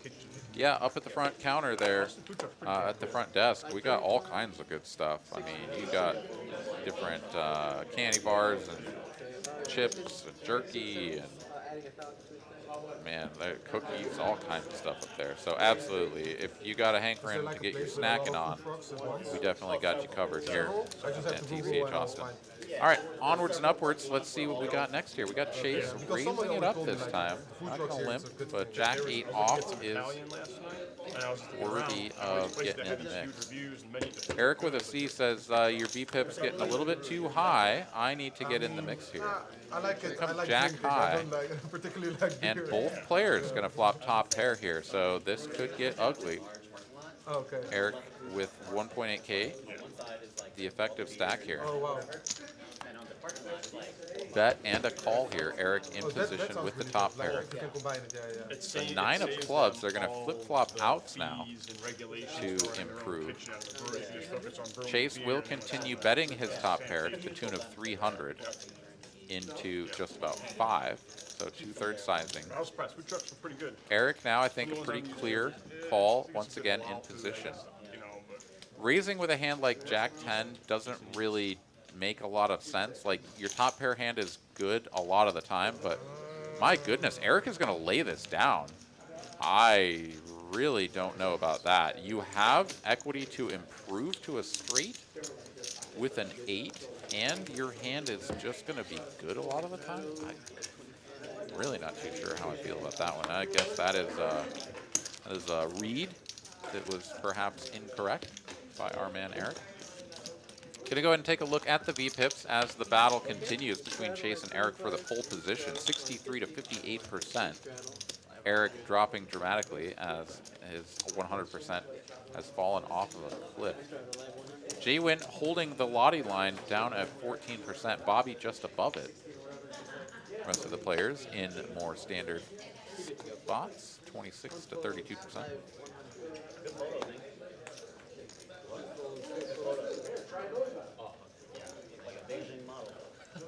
Yeah, Lancernaut here pointing out that we've got lots of drinks as well. Got a full fridge stocked full of all sorts of sparkling waters, Gatorades, Red Bulls, things of that nature, as well as that coffee machine that will pump out all sorts of good stuff. Like, yeah, like the chicken broth for the broth bomb. I haven't done a good broth bomb in a while. I'm gonna have to get Matt Clefetos here in the booth with me at some point again. We can do some broth bombs. Button on Eric, or is it? The old Steam Dola. All right, Queen 8 Deuce Rainbow flop here. Heads up between Ming and Chase. Both players sporting a king and not much else. Oh, there's a 6 on the turn though. Chase gonna seize the lead, and Ming though gonna take a stab, I suppose. After just limping the $100 straddle free, now he's gonna fire out a 2/3 bet here. No, that's 130. Okay, so relatively small sizing. Chase makes the call, and yeah, betting the king 10 there. I suppose you could try to get an ace high to fold. That seems reasonable. Does have the king and the 10, blocking some of the best ace highs. 4 of hearts here now on the end, and after getting called, does have the king of hearts. Let's see if Ming has a big river bluff in him. If you're gonna bet here, I think you need to go pretty chunky, 350 plus. Ming does put a pink chip out there, goes for the full 500. I like this. Let's go, Ming. Gonna get the job done, as Chase will release the pair of 6s. Now that's a spicy play. I like to see it. Well done.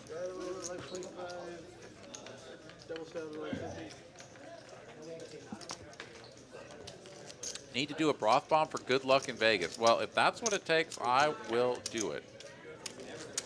But I'll tell you, if I can avoid it, if I can get the good luck without doing the broth bomb, I would also accept that.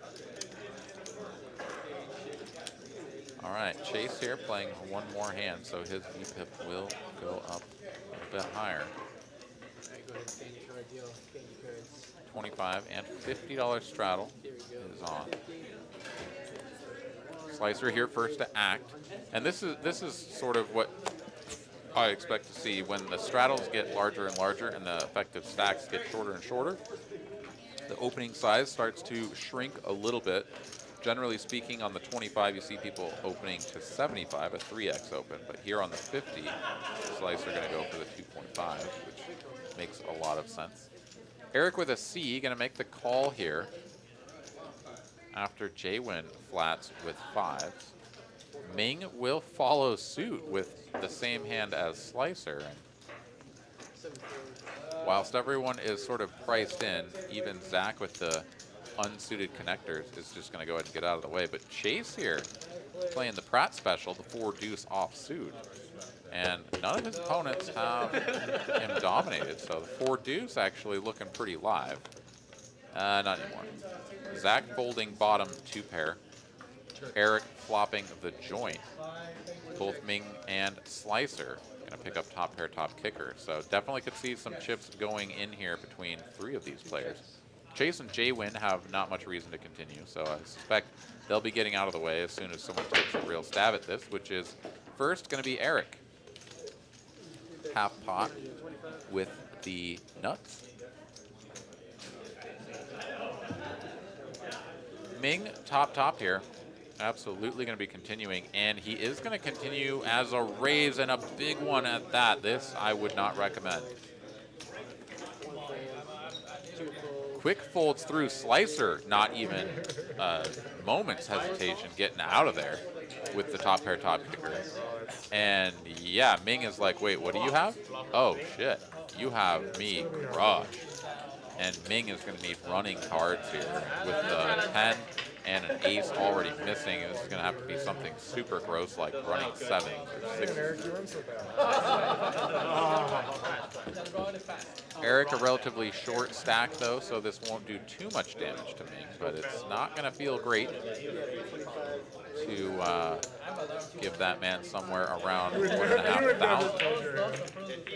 Didn't have clubs, so you got some clubs. Is the most likely outcome here. So whether they run this once, twice, or 50 times, I suspect the result will be the same.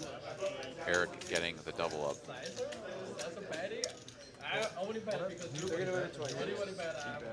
Get everything sorted out in the graphics, and here we go. Looks like we're running it twice just for good measure. Oh, the chance for running 6s is live, and 6 to 7. Now things are completely screwed for Ming. There's a king, and there it is. Eric is going to get the full dub.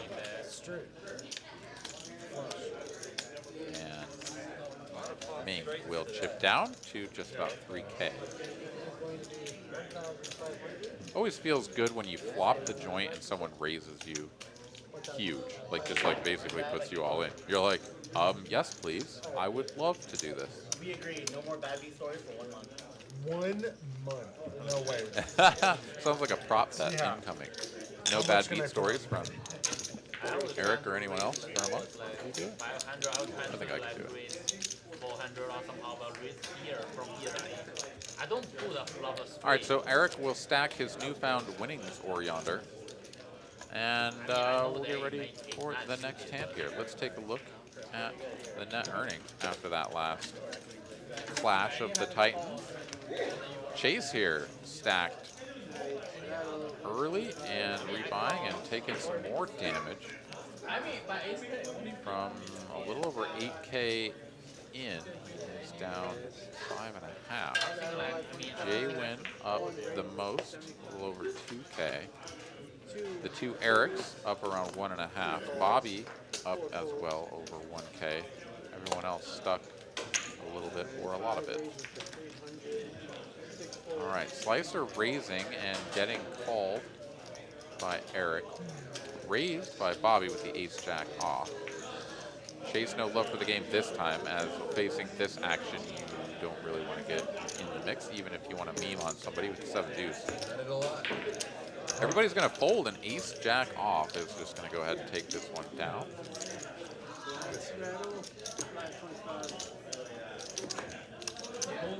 That first of all was a thing of not a bad beat. Runner. Yeah, because throw my foot. Oh, 7 or 10. Oh, but runner.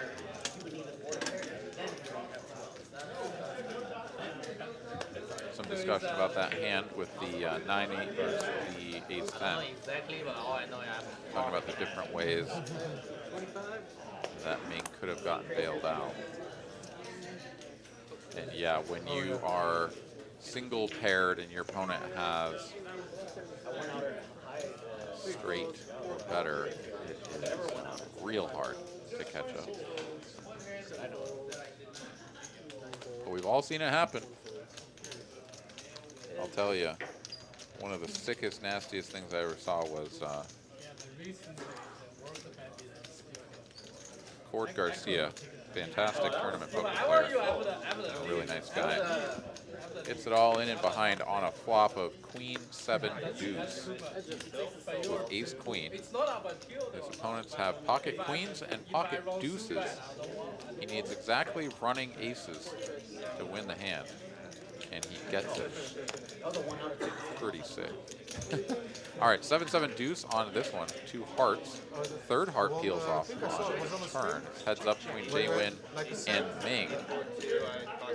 Some opportunities here, but Jay-Win fully out in front. Also has the heart flush draw, and it's just going to finish with the best hand, ace king high, if we make it to showdown. Jay-Win is going to go for a 1/4 pot size bet here. I guess trying to get deuce to fold or inferior ace to call. I think 1/4 pot is just a little bit too big there. Because I'm not sure a deuce really folds for that size. And yeah, the ace-9 quickly folded. I think maybe just a single green might get a crying call from an ace-high, but I mean, whatever. We're splitting hairs. Yeah, that's sort of like uncommon, but yeah. You get that all that. They had to go specific card. I got it both. It was for a small, but there was like 2 shorter stacks. But I once had somebody drunk that pre-flop with yellow. really? Yeah. Because you knew all the other cards were taken? No. Oh.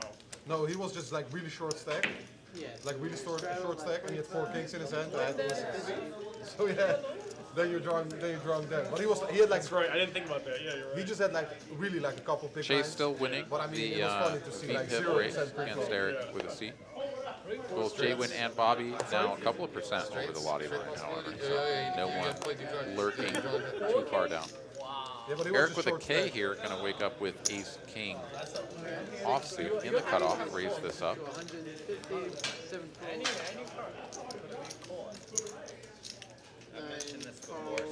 Chase with some unsuited connector, make the call from the small blind. Jay-Win not interested with queen 9. And Eric is going to get in the mix with king 6 of hearts. So here we go, 3 ways to a flop. King 6, 5, couple of pairs here for Eric with a C. Top 2, in fact. Top for Eric. This could get bad. And Chase as well in the mix. He's going to flop an up and down straight draw. So he will be continuing as well. Check to Eric with a K. He's going to bet 250. Quick call from Chase, and now Eric with a C in a spot where he's going to need to raise this up to charge his opponent. And here it is. Looks like a raise to 800. King high wins. Rigged. So I think he's 99.8% on the flop. Yeah, because you have to go specific card.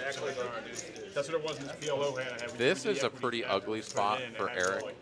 Like, your hand is way too good, and yet at the same time, it just feels super gross. Because this is sort of your board and sort of not. Multi-way always makes, pardon me, these king-high boards and ace-high boards just a little bit trickier to navigate.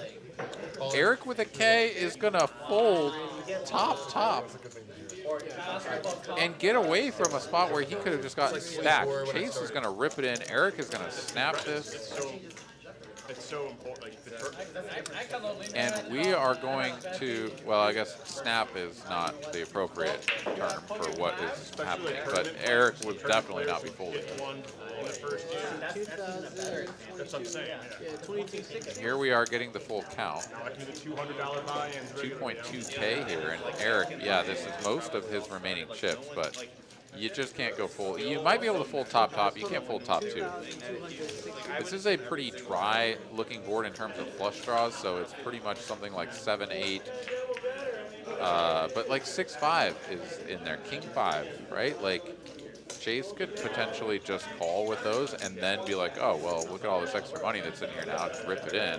I probably have the best hand. Of course, there's the 7/8s, the 3/4s, the 7/4s. I mean, Chase has all of this stuff, not just a set of 5s. Okay, Eric does finally It's 7/8. settle on the call, and looks like they're going to run it twice. I give you too much credit.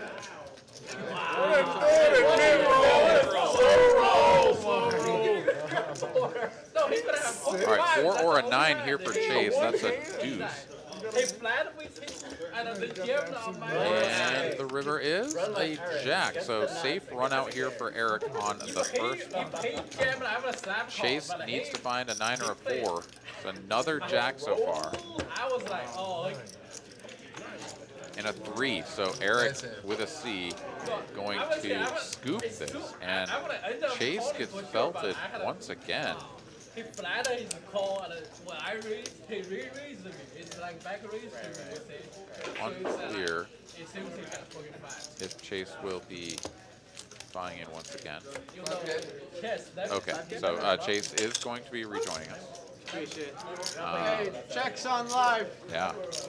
Tough spots here for Chase. I mean, Chase, he plays pretty loose, as anyone watching can see. Likes to play a lot of hands, likes to see a lot of flops. And when you do that, you end up getting yourself into some pretty tricky spots. That is for sure. Taking a look here at the B-pips once again. We got Chase and Eric both playing around 60% of hands. And the thing with playing 60% of hands is that over a large sample size, you end up just playing a bunch of sort of garbagey stuff that connects with the board in sort of half-hearted ways, and you can really get sort of sucked into stuff. So yeah, we've seen some of that on display here.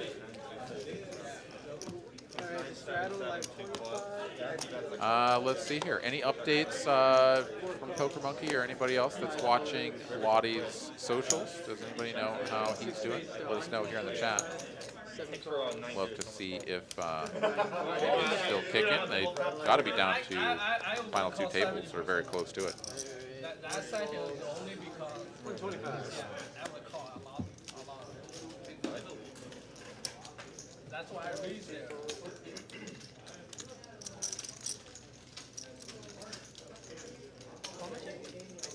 Oh, it's 125 total.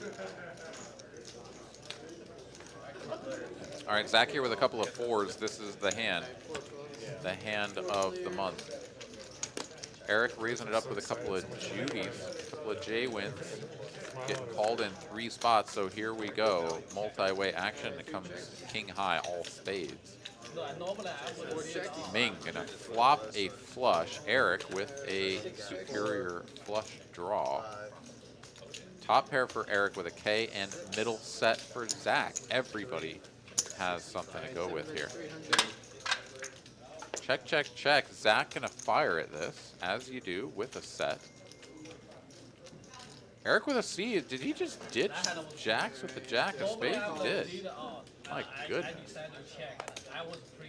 Ming gonna make the call here, and Eric, I mean, he got away from top earlier, seemingly just wary of these spots, and having the top pair second kicker here, how does he play this one? The last hand, too. Sounds like he's definitely folding at the last hand.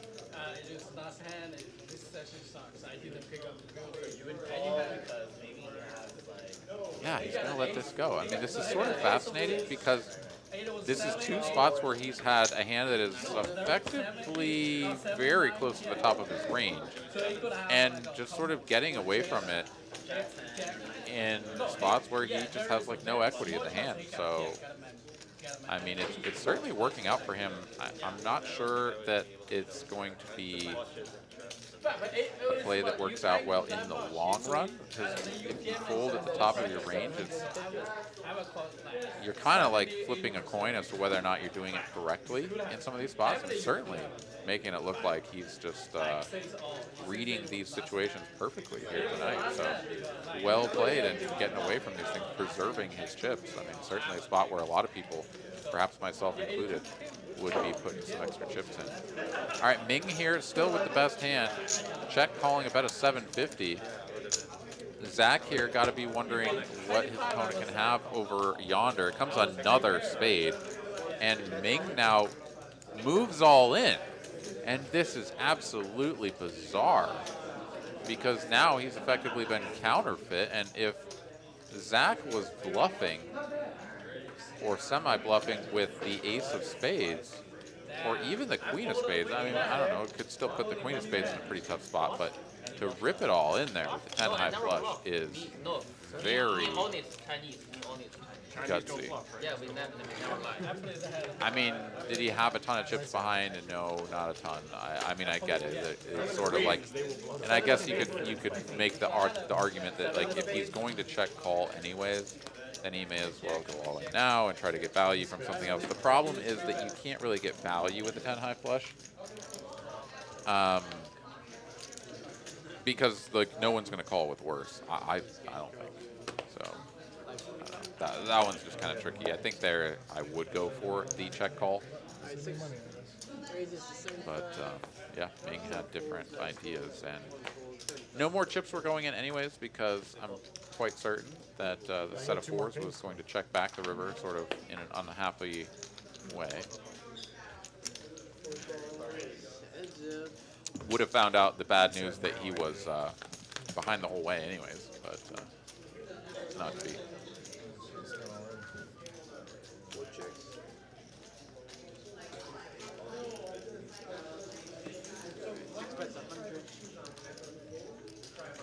Nine, 8-4 Rainbow. Top pair here from Ming. Eric with a couple of overcards, some backdoor straight opportunities. So check bet and a call. Another overcard to the board peels off. Eric does pick up the gut shot to Broadway. Ming now donk leads with second pair. Sort of unusual, very curious play here. I'd like to see Eric raise, but he's just going to call. The thing is that your opponent really shouldn't have many queens in their hand. So when they donk lead, it's like they're sort of saying they've got 10 jack or something, but then it's a small size, and like why would they donk lead that instead of check raise it? I don't know, just none of that adds up. Would have really liked to see Eric raise that turn. As it stands, he's going to make a superior pair here on the end, but with a one-liner to the straight, yeah, it's just going to go check, check. Ming's going to turn over the 9, and Eric with a K will be like, yeah, no, I got you on the river. Some odd decision-making, I would say, here from Ming on some of these bets. But, you know, everybody's got their own style, and everybody is going to employ their own strategy, and the best we can do is to try to understand the thought process on what's going on there. And I think on that one, it's probably Ming's like, I have top pair on the flop, probably the best hand. And even when the overcard comes, like, I don't want to check call a big bet and then like not have the information about what's going on. So if I lead here, either my opponent's just going to fold, or they're going to call, and I'm going to gain some sort of information about what's going on. You know, the sort of find out where you're at bet. That's my interpretation.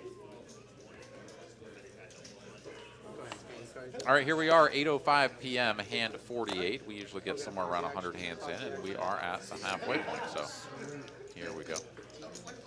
Sal holding the action for just a moment, as 10 to 15 minutes in the past, we had to do some bookkeeping, get everybody's stacks updated and such.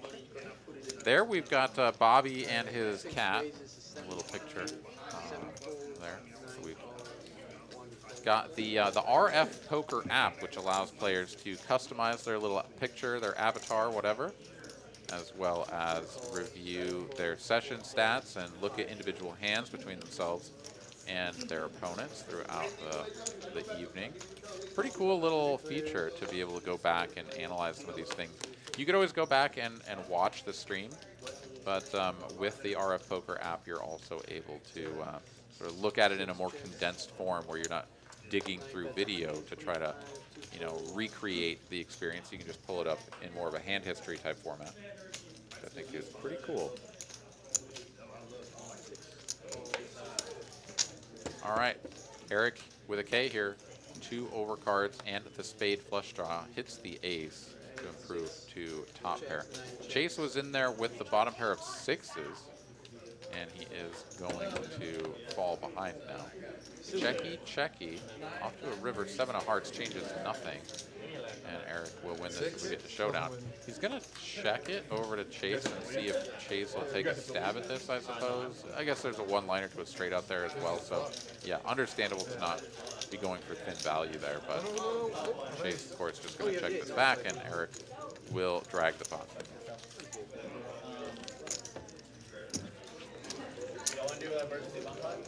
I'm good with it.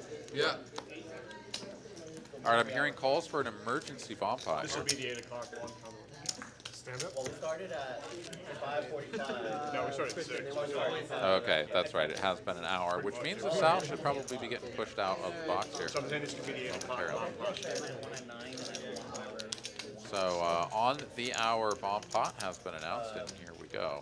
Sal going to go ahead and collect the antes, and he will Yeah, she was even cocky about it, right? take off a couple of boards here. Well, so Why she's you even technically asking? not due, right? For another 8 B minutes? pips real quick.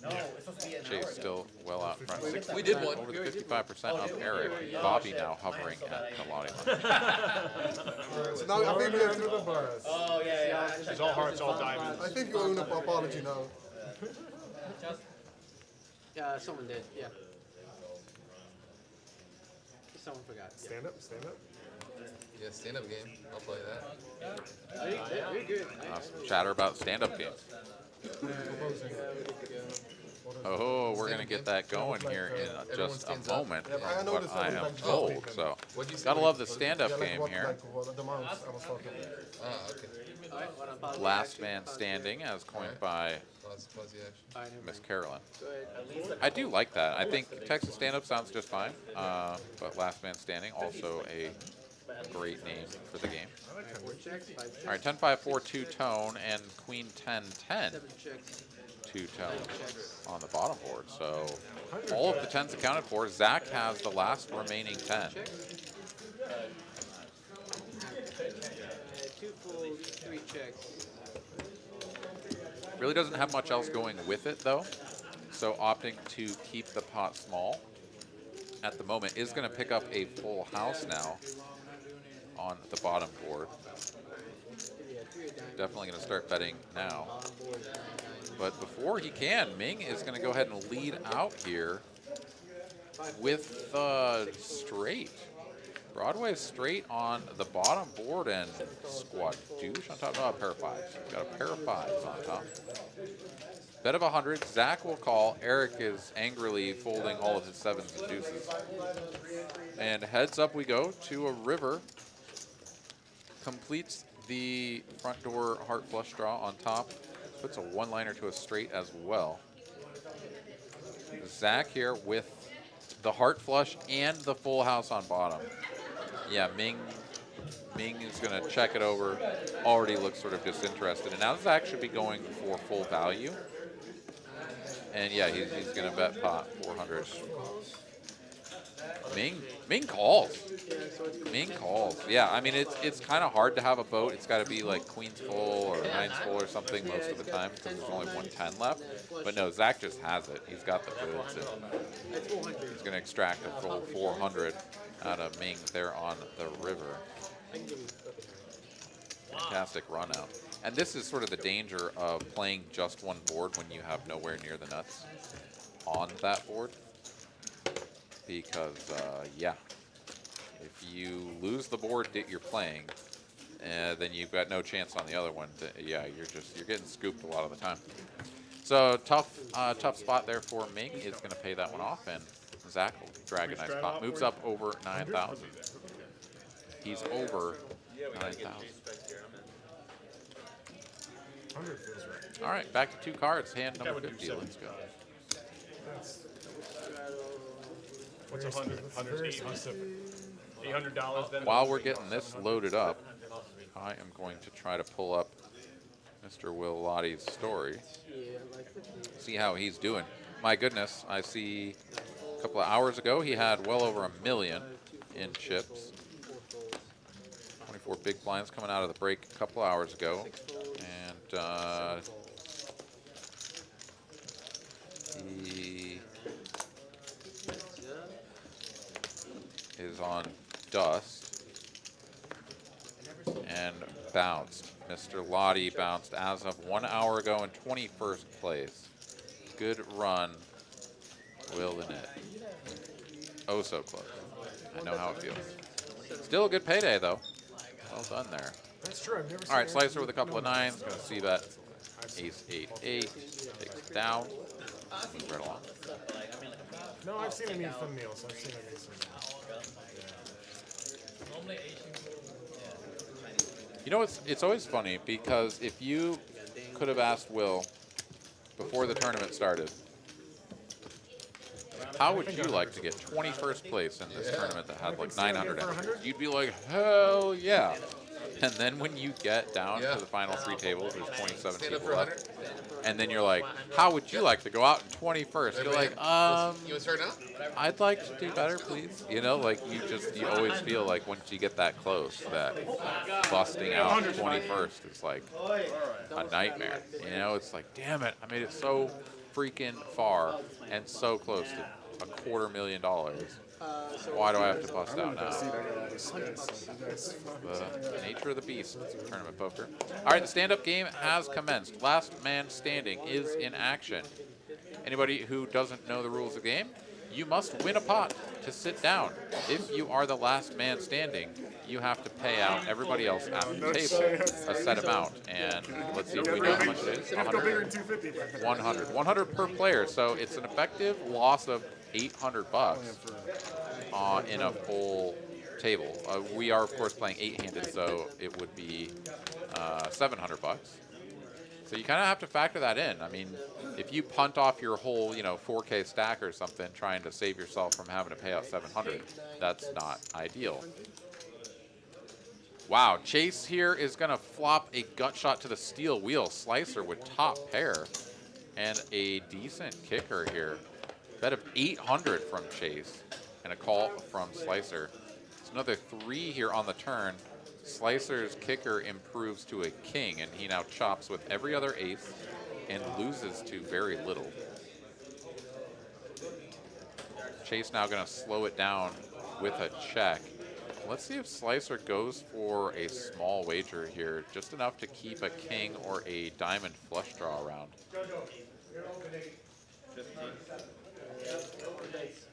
I'm in. He's going to go for way more than a small bet. He's going to bet 1,500, and snap call from Chase going to try to drill a flush here on the end and cannot do so. It's a jack of spades, and this should now go check, check a lot of the time. I don't think Slicer benefits a ton from betting. I could be wrong, but I just don't really see it. Chase checks and Slicer. I mean, I guess maybe a king just feels like it has to call off.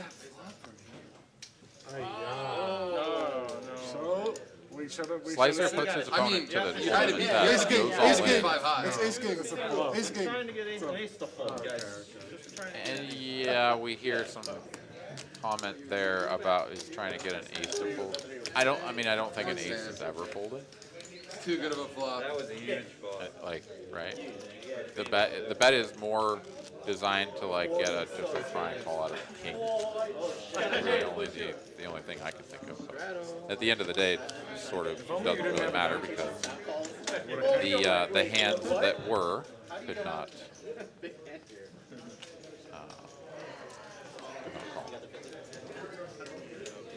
Mr. Lottie is with us and whacking holes. So welcome to the stream, good sir, and good run there in the tournament, man. Wished we could have had some final table stories from you.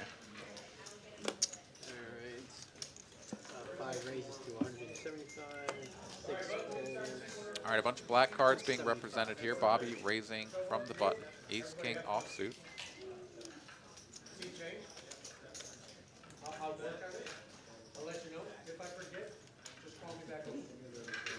Slicer, of course, winning that last hand gets to sit down. 7 raised to 9. I mean, Zach 7 raised to making 9. a raise here from the big blind, taking it up to 900, and Chase ripping it all in for 2 1/4 with King Queen suited. Back over to Bobby here, who's all in himself with the Ace King. And now Zach, decision on him.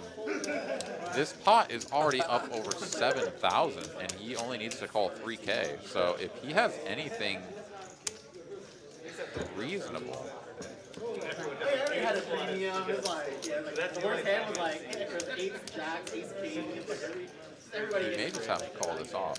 So we're going to get all the stacks counted down. Zach here, a very interested party as to exactly how much this is going to cost him to continue. The fact that he hasn't just snap mucked indicates that he doesn't have something, you know, just like ace deuce suited or something that's just like, yeah, I don't belong in here, I should just be holding. And instead has perhaps something like a middling to large pair, you know, tens or something like that, and it's like, wait a minute, how much is this? And do I want to commit another, you know, 3K plus? Eric, come sweat me, Eric. You snap all in so fast, like it can't be aces. Eric, come sweat me. All right, Zach here Eric, come making sweat me. some comments about what he thinks opponent's hand can't be. I just think it's ace king, you know, so you can't fold, I guess. Zach tried to scan his cards for whatever reason they did has any not too. read in. But yeah, I think Zach is going to make it. He's got action. I mean, he only needs 30% equity, which I mean is still kind of a lot, but C5's on to 3, 9, 10. I mean, when you consider that it's 3 ways, heads up, 30% equity is like easy to cover, but 3 ways, it does get a little bit tricky. If he has a pair, though, I do think that the call is in order. Here we go. Eric, with a C, jumps over and sweats the hand. Zach makes this call. Let's see if he can hold against what I presume is under a We going pair face up or not? against. Are we going face up? Yeah. You're gonna have to show it anyway. All right, here we go. King, queen, ace, king, and I got it. oh boys. no, it's queen 10. Live cards. Live. out there one Sure, time, sure, deal. sure, sure. Big Queen tip. 10. Queen 10 suited for Zach. I can see the Live ace cards. Seaboard. 25. No, sorry, 1 live card because obviously Chase has the Ace diamond. rags, Okay, big tip coming your way. here we go. Looking to hit a 10 or diamond, perhaps some sort of funky Broadway straight. I think we're at Holdem now. A bunch of those cards blocked up on his opponent. I feel like we're at a tournament Take right a now. flop, 3 ways, over 10K in the middle. What a hand. How much is the sack? I didn't hear. 37, 25, 2 black chip. And green chip. Almost 4K. Okay. All right, I'm bribing you, really. Decent looking problem. I only gave 2. This is over. I can't win now. Fuck. Yeah, this is a pretty big gamble here from Zach for sure, but I mean, considering the size of the Am I pot, doing it twice or not? I understand why he's thinking about putting it in there Yeah, we're with going his twice. hands, but The first one, I would definitely First rather one do comes this for with the- 9-10 suited or 9-8 First suited. board is for the Queen seat. 10 suited because, yeah, you are Florida gonna Live. need Five some plus time. Florida Live. so much confidence. Hey, Florida Live. Yeah, top boards for the seat. Oh man, I got. All right, here we go. We've got all of the chips counted out. We got the main pot, we got the side pot, and we are going to rip this one out one time, I believe. Should just be once. Max Payne. I don't like that 10. That 10 bothers me right there. I'm telling you I right want to now. run it twice for 3 players. There are gonna be some straight. How is it? I feel like I'm in the worst shape. Are we going? We're going 2 full boards? 2-4 bull. No, first board is sit down. As long as they're good with it on the end, yes. All right, 2 full boards. Okay, I'll just tell you.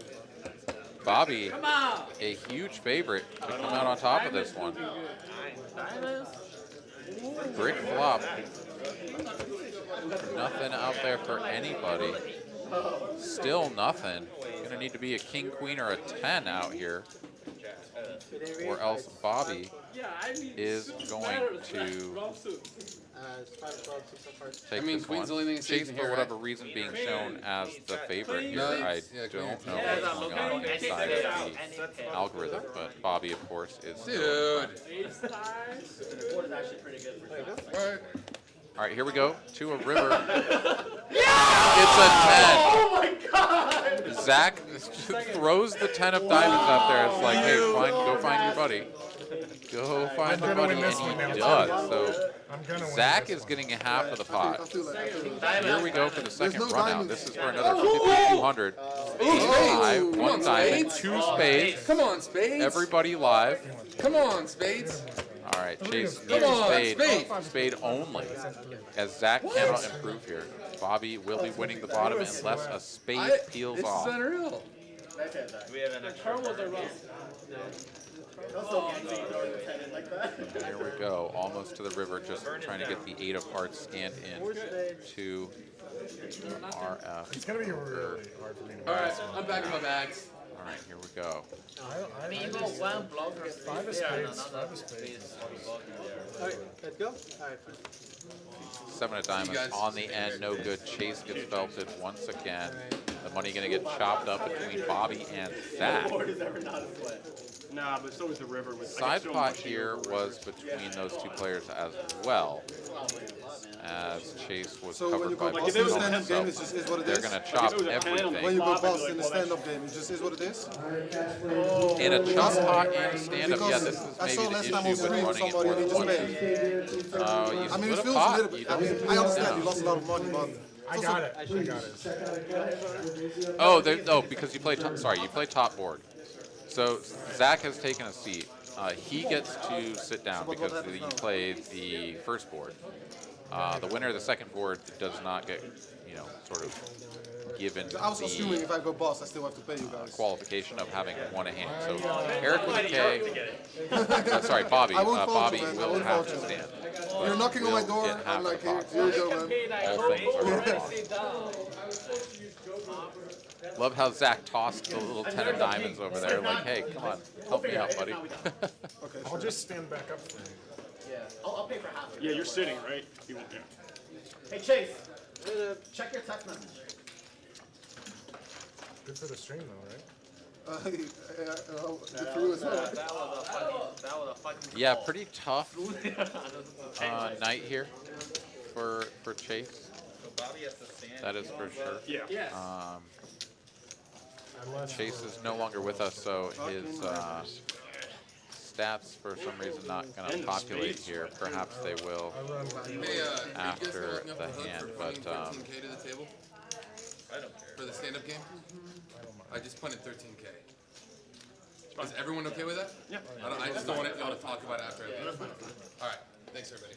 Chase here making sure that everything's okay with him leaving in the midst of the stand-up game. Wants to make sure that everything's on the up and up, and that no one will be upset by him no longer participating in the game, which I think is always fair. If you get stacked, and there's any sort of, as long as it's not a side wager, I think props, things that are sort of completely on the side, those you're still going to be sort of obligated, like your obligation stands. But when you're in the midst of a stand-up game like this, you get belted, and most of the table is still standing. Yeah, I think it's pretty standard fare to allow that player to just bow out. So we just basically play like. I don't know. Some people may have a different opinion, and if it was down to just two players and you get belted and the other guy is like, wait, if you leave, then I'm the one that gets stuck with the 900. That doesn't seem fair. Or stuck having to pay out the 600 or 700 or whatever. That doesn't seem fair. I mean, then there may be some negotiation or something that would have to happen where those players would perhaps come to some agreement.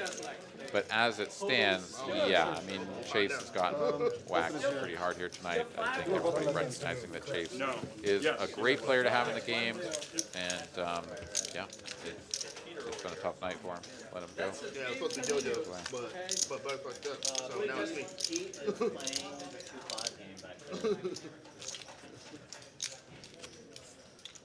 That's a bomb pot or no? No? On the hour? Okay, cool. Let me know. You're welcome to keep them, but if you don't want the pinks out, Just let me know. No bomb pot. All right, so bomb pots will just be on the hour, as we've confirmed here. So if you don't want the pinks, not going to be doing one as KJ comes into the box. 5, 10, 25, and 50 is on. Most of the table still standing. Slicer and Zach have taken a seat. So I guess it's five of the 7 players here. It's well, 25-50, double straddle 50. Still standing. 4 card, 5 fold, All right, a limp here from Ming. 6 fold, 7 fold. Oh, I've never wanted to spit. Unscanned hand. 1 fold, Folds over to Jaywin, and 2 card, yeah, Jack 5 off is pretty terrible, but 3 raised to 5. why not put 25 in to see if you can win the hand? Eric is going to massively squeeze this hand to 550. Quickly takes this down. Shows Ace Jack. We had it scanned in as Queen Jack. We must have had some crosstalk between hands. Ace Jack off, and with the gigantic squeeze, he's going to go ahead and get this one through. He'll get to take a seat, and we are down to 4 standards. Nah, he gone. Anyone else in the world other than Chase and me ripping at one time. All right, it's been a little while since I've gambled. I lost my first 2, so I'm going to take one more shot at this and hope that the gamble gods will take mercy on my soul. Give me a little piece back, a little taste. Taste of the good stuff. All right. 25 and the 50 are on, and no, insta lose. Insta lose. Rolling at 24. Chase was the Smoked 50 over when here. it started. Yeah. No worries. All right, with the 25 and the 50 on, it makes every attempt. Pull it back. Zach fold. It makes every attempt to sort of steal a pot or whatever that much more expensive. So Bobby opens to 150. Zach here tries to call out a turn, but with the raise from Eric, changes the action, going to allow him to fold the 150 back. Bobby folds the Queen Jack, and it's Queen 9 suited, or Queen 10 suited there. I didn't quite see it, but Eric with a K gets to take a seat here with the well-timed aggression. Zach is down. What'd you go down? Oh, address now, just now. Yeah, yes, sir. Oh, no, hand before. It's the best when you people that have to stand long. No, it's a bit good.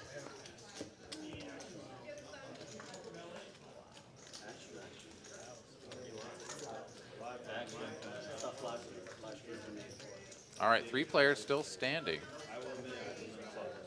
Zach over yonder has abandoned his seat and his card for this hand at least. C6 raised to 150. Zach fold. Zach here folding King Queen suited as well. So Eric gonna raise to 150, Ace 10 off, Slicer with the hand of the month. A couple of red sailboats. Make the call. Eric makes the call. The people I was Everyone most else out of the way. expecting So here we go, 3 ways to a flop. 9 high, rainbow flop. Slicer's still best with the pair of 4s. Eric here, gut shot, 1 over card, backdoor spades. A plurality of the equity. Checks to Slicer, who goes for a small c-bet here, 150. And Eric. Yeah, so 2 2.25. So I had that red in wrong. It was a bet of 225. Checking a call. Picks up a double gutty and a flush draw now here on the turn. Slicer probably just going to go for a check here. He's already seated. His opponent is seated. There's really no incentive to spice this pot any further. If your 4s are ahead, you want to just win this pot right now with what is in the middle. The more chips go in, the less likely your hand is going to be good. Eric checks the top pair here on the end, and Slicer probably knows that a pair of 4s is not going to win this hand, but I don't think that you need to be bluffing here. You don't have a spade, which is good for you, but what are you trying to get to fold? A 9? You probably get a 9 to fold. That's what he's going to go for. Bet a 550 here. Says if you got a 9, you're going to have to ditch your hand. But no, Eric does not have a 9. He's got a queen, and a queen is not folding to that size. So I like the idea here from Slicer, recognizing that the 4s aren't going to win. I think it's, I mean, it's, of course it's fine, right? Like, if you can get a 9, an 8 full, like, get that shit out of here, that's fantastic. 5.5. Those are those tricky spots. I mean, Slicer's a strong player. He's going to attack those spots. And then that's just going to be the result. Sometimes they're going to look you up. 2. No, the 50 straddle. We did one round But with yeah. the 50s. Kudos to him for going for Gonna it. be allowed 50. Double straddle 50. I don't think I started. I'm sure other people would say that that's one of your best bluffing hands, deuces, 3s, and 4s, because you can We started at the same time. exert such strong pressure At the same time as the on 9s and 8s and 5s. For you, it doesn't matter. Chris, they're saying can't win if you check. Absolutely right. So, I mean, I agree with all of that, and I think that is probably, that's actually definitely true. No, deuces, 3s, and 4s, no spade. Even with a spade, those spades are sort of irrelevant. It's going to be some of your best bluffing hands. So, yeah, no, that's a pretty good spot to go for it. 100%. I'm not gonna make you happy. Most of your other hands are going to interact with Show the you, board show with some passion. So No promises, you just show actually it. need to dig from your under pairs to have enough bluff combos. Thank you. Wow. My mind I was wasn't in the instantly blind, thinking Jay. that there are some of these too. spots where you get to them and you know that you're not going to win at showdown, and so you feel like you have to bluff. And if you do it every time, then you're going to overbluff just by the sheer nature of the fact that, like, you're just going to miss a lot. And if you bluff every time you get to a river and feel like, oh, I can't win if I check back, then you can actually just end up getting exploited because people will overcall you. But yeah, I don't think that was the case this time. I do think that 4s was actually just a great spot to bet. 125, 3 fold. 350 each. All right, let's see, what do we got here? We've got Ming, Bobby still standing. Five call.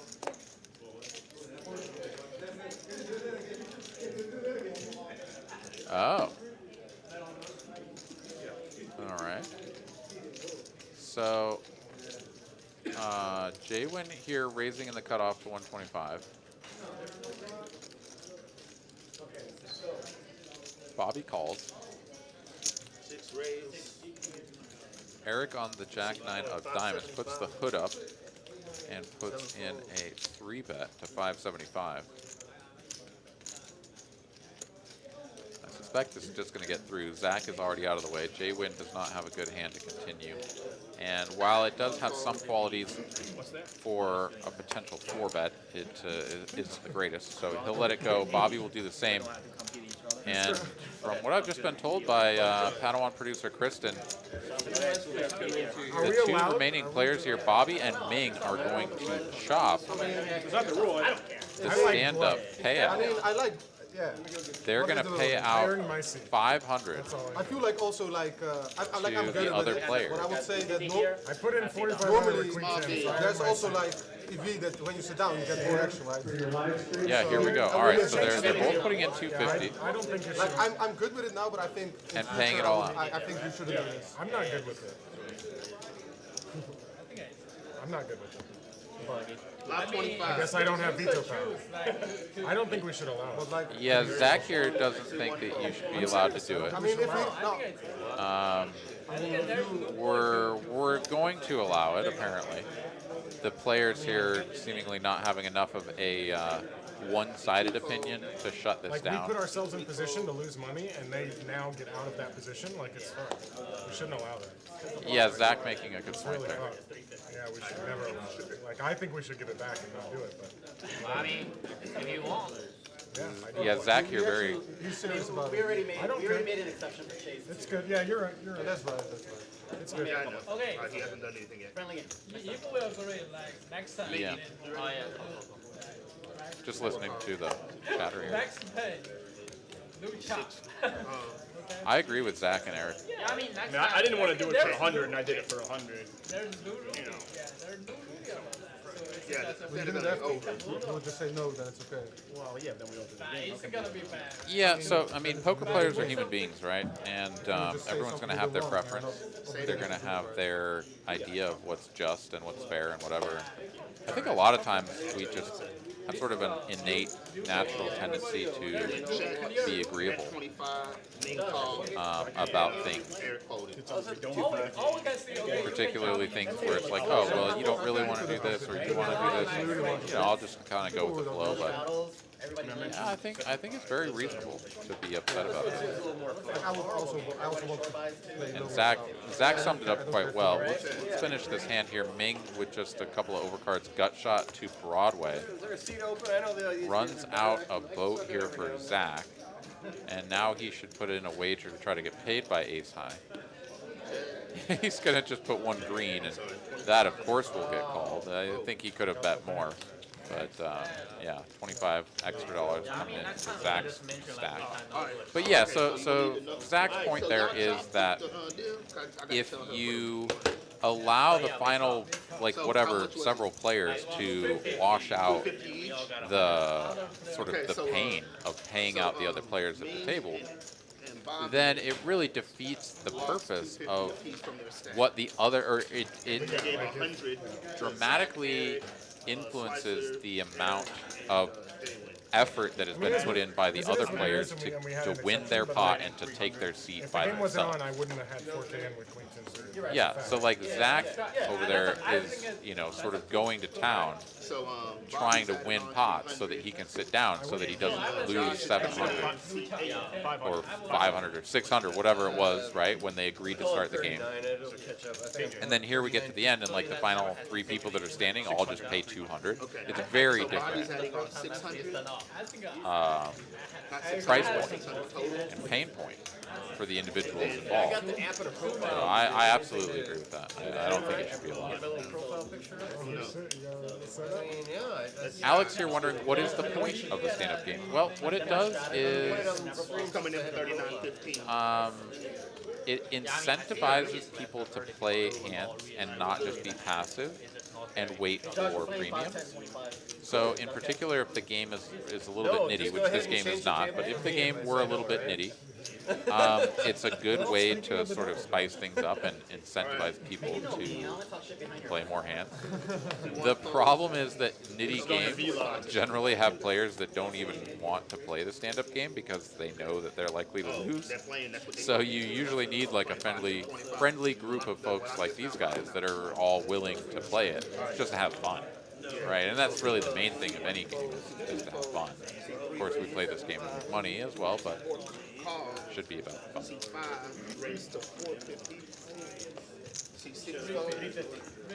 sorry, 350, not 450. 7 fold, 8 fold. T. Willie saying, just raise the blinds then. Well, that actually goes exactly, is antithetical. Raising the blinds makes players play tighter, generally speaking, for the simple fact that it's just more expensive. So now when you had 300 big blinds and you could raise and fold to a 3-bet or whatever, now when you have 40 big blinds, like you raise and have to call off on 3-bets and jam, 4-bet jam and stuff. Like your ranges change pretty dramatically going from deep stack to shorter stacks. So yeah, if you're trying to push the action, if you're trying to raise the V-pips, you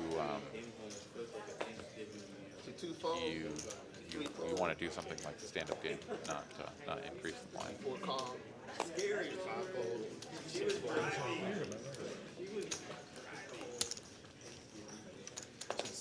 All right, we got the straddle to 25 on, not the 50 this time. I guess we started a round of 50s a little while ago, and the 50s may have died off. Ming here with the hand of the month, pocket fours. Zach in there being the raiser, king queen off from the small blind, or perhaps Ming limping and didn't quite see the action there.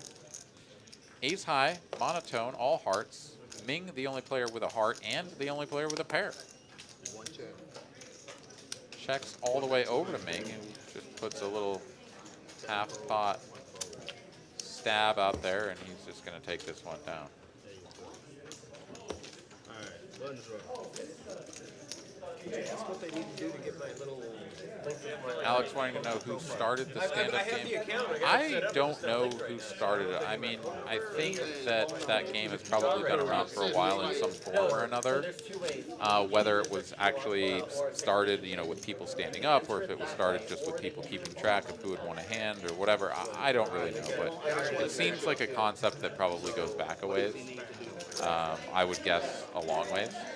But the introduction, certainly to the stream game, seems to have been a fairly recent advancement.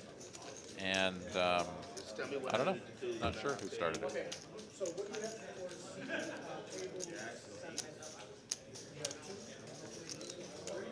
Oh, you can't do it in the middle of the game? Oh, really? They need a virtualize. Alright, cool. See 3-fold, see 4-fold, see 5-fold, 6 raised to 75, see 7-fold. All right, Eric with a K here. KJ offsuit. Josh has joined us as well down there on the end of the table, replacing Chase.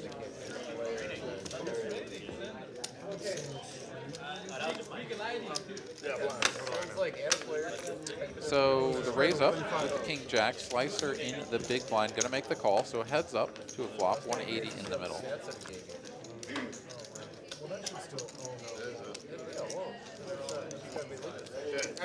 Queen high, 2-tone. Slicer checking his gut shot and backdoor diamond draw. Eric gonna come in for a c-bet, a large c-bet. Let's see if Slicer pounces on this with a check raise or just a call. Does just go for the call, perhaps the larger sizing being the factor here. Checking the turn, and now Eric, who has one of his better bluffing hands, is gonna check back, however. Slicer does not improve, will finish with just 6 high, but this is going to be a pretty good spot for him to attack. 440 in the middle, I suspect he'll put a bet of 350 plus out here. I think 300 is a minimum. But instead he's gonna go for a small size, make this look like, I guess he's just betting an 8 for value. Because anything that doesn't have a pair is probably just gonna have to fold to the side. So yeah, this is the brilliant part about Slicer's game, is that he recognizes when he needs to size up and when he doesn't. When you size up here, you're saying I have a queen. When you bet 150, you're saying you have an 8, and it's probably more likely that you have an 8 from the big blind than a queen that played it this way. But instead, Eric is going to pick this one off with the king high. And yeah, I guess the polar bet would have been a better way to go. Not enough pair combos here in Slicer's range, according to Eric, to get that one through. Says, I call you with all my ace highs and my best king high. Biatch. Pretty spicy call there. I like it. Gets the job done, that's for sure. I mean, already like 3 or 4 times in the past 1 week, I see a card in the middle, like suddenly, yeah. Alright, cool. Did he, All right, $25 strata. Alright, guys. Join game. There we go. 5 days a week? I don't play 5 days a week. 8:45 p.m. Central Time here. Just about an hour and 15 minutes left in the broadcast. Thank you guys for tuning in, for hanging out with us here tonight, for hanging out with me, mostly, as I have just been flying solo here this evening. I am your host, Aaron McAvoy, A.A. Ron, as I'm known in many circles. Let's take a look at the net earnings. Eric up over 5K. Bobby, Eric with a K. Jay Win, all up a little over 2,000. Slicer around 1K. Ming up just a little bit. Zach stuck 5K, and of course Chase, who has taken his leave of us, is stuck good 5K. I Or, figured 13K, my sorry. stack size, so they Exact may have number to again. adjust that. We do have Josh in the mix here, but not on this I did list as of 30.75 yet. So, or 38.75, so then Hey, can you change Josh's stat to okay. So 38.75? Josh wanted to update his avatar picture or whatever, his little profile picture. So we removed him from the table for a moment and then put him back in. All right, there we go. Josh from previous massively winning session, putting up his picture. All the chips in front. Ace queen off here, gonna raise the buttons. Jay Win will be 3-betting from the big blind, ace 9 suited.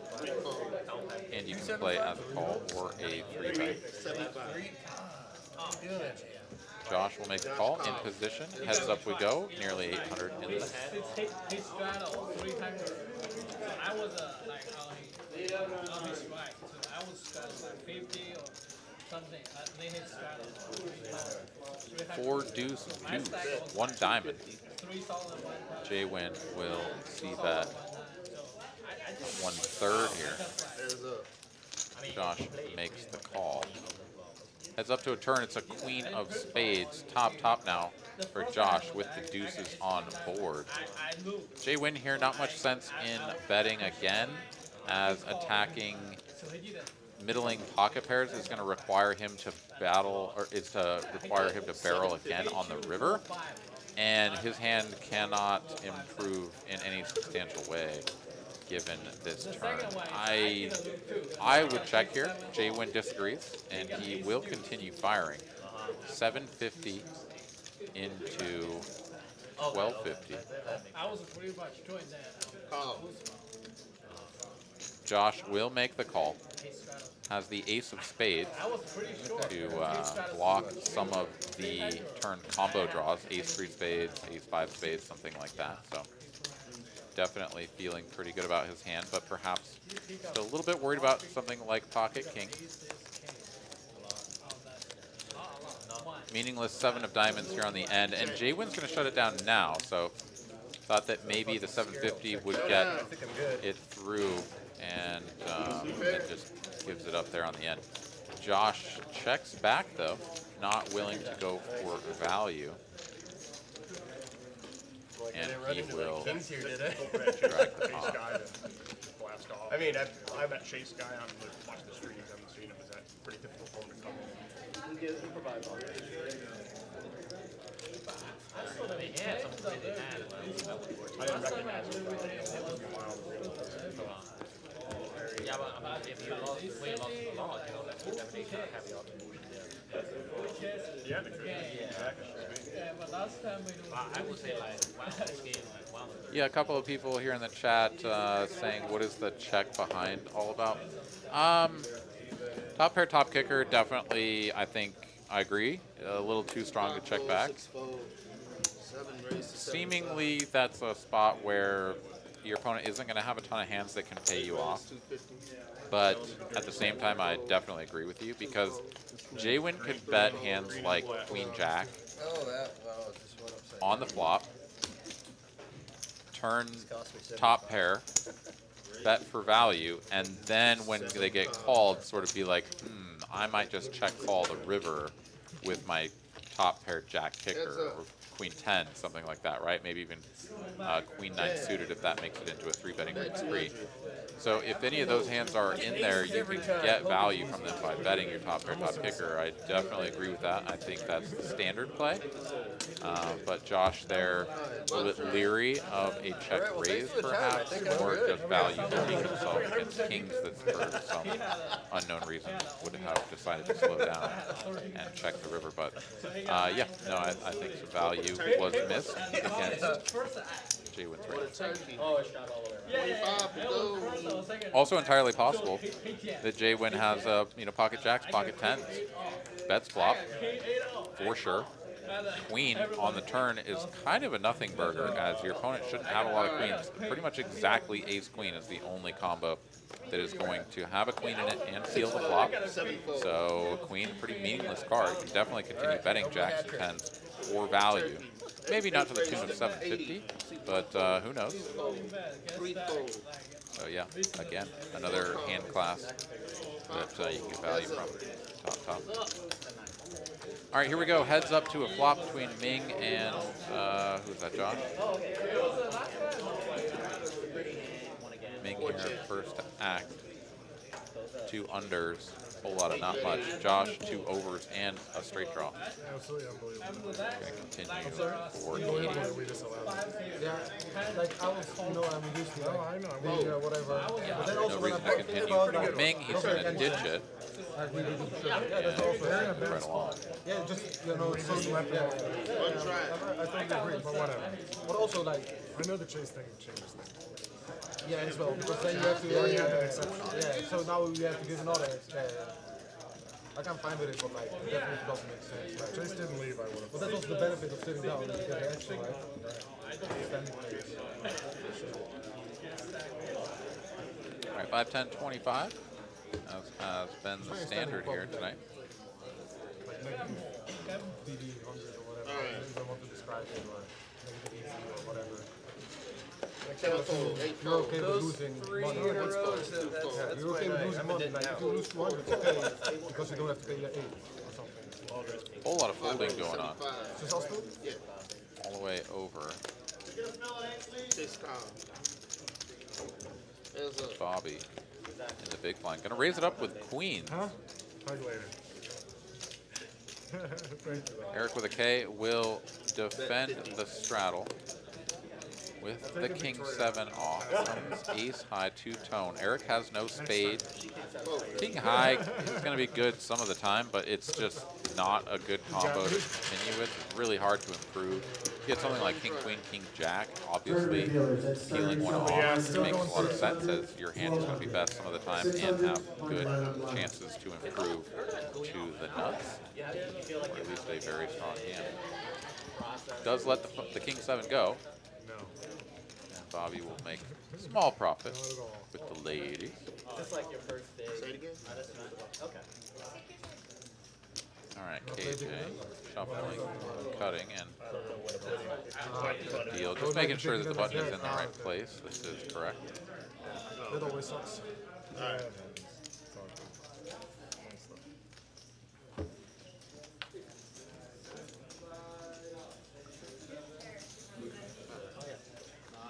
We're not too far off from another PLO double board bomb pot. When that time arises, I'm going to take my leave for a moment, go use the restroom. Let you guys all strain your eyes looking at the boards to see who has what. Oh, 15 minutes, okay. All right, well then. The PLO bomb pot is a little ways out actually, so I'm gonna have to hold on to my britches. All right, 3 ways to a flop. King 9 tray, 2-tone. Nobody connecting with this board. Bobby still best with the ace high. Queen, a spade. Nobody has a spade. Nobody has a queen. Nobody has a 10. Nobody has a jack. So nobody's betting. And yeah, we're just likely to check this all the way through to a river unless Ming decides that 7 high is no good and he should start betting. He doesn't. But he's got that backdoor pair draw, and he hits it. And he will now be chopping with Zach. All right, check. If Zach makes the call, which he does. All right, so 25. they bet 25. And chop it up. Yeah, definitely going quicker than Thursday for sure. On Thursday? I don't remember, but it was 84 hands. But I feel like there were. Oh, we didn't get a lot of hands on Thursday. Yeah, but I also feel like there were so many So big hands, there was a multi-street lot of hands. showdowns. Yeah, multi-street hands. You know, you basically you every time. Because when you have a straight or 2 pair. All right, 200 of you fine folks hanging out with me this evening. Thank you guys so much for tuning in. If you have not hit the... But the big hands were. Yeah, please do Yeah, the consider big doing hands so. were And all flop also, always. always appreciate it if you guys hit the like button. It does help But I us didn't get feel like there was this program out to more folks on the interwebs. Not like There in the chat, you can see we've got a link. See, we only did like If you'd like to click that, you can 4 hours. tell us who you are, when you want to come in and to play, and at what location, whether it be here at TCH Austin or in TCH Dallas. Because we would love to have you here on the live stream. Show us your chops on the belt. Yeah, but you Tangle with some of these personalities You and should see some when you play show us just how it's done. That's true. I mean, We always do our best to get out-of-towners in if you're able to sort of let us know well in advance of when you're going to be in, when you want to play. We will always do our best I to played get with you a shot in the clock mix. for the first time. He's backhand, In an EPT, like when you get to A whole lot of rags out here. Yeah, everybody coded to the 25, so we good. It's just so weird because you think in the tournament you want to see as many hands. Yeah, sort of unclear to me exactly what just happened there. Somebody raised, somebody won. I don't know. Yeah, okay. Yeah, let's move along. Hand number 68. Probably in years, like online tournaments. Oh yeah, a long golf for me. Just like, get me the fuck out of here. Yeah, I mean, 10 minutes. Yeah, I have to very often when I play tournaments. Take another look at the net earnings here. Like, why did I do We this? are, of course, missing the big red number there for our boy Chase. He did get whacked tonight, playing a lot of hands and doing his very best to maintain the pole position on the V-pips. Josh has taken over that pole position here so far. Eric dropping down dramatically from being up around 50 to 60% earlier when Chase was in the mix to 37%. Still a healthy V-pip and still enough for second. Jay-Win, of course, holding out the bottom, still at 19%, well above the Lottie line. All right, Slicer squeezing here with 9s over the initial open from Eric with the ace-queen offsuit. He is on the button with position. Ace-queen can be played as a 4-bet, a call, or a fold, depending on how frisky you're feeling. He's going to make the call here, so Eric is going to get to play this one in position. Slicer, pair of 9s. Going to flop second pair effective. Neither player with a heart. Slicer can go for quarter to 1/3 pot size here if he wants, which he does. Quarter pot for 250. Begging the question of Eric, do you have a heart? Do you have a pair? If you don't, you're very likely to fold even a hand as strong as 2 overcards to this board, which would be great for 9.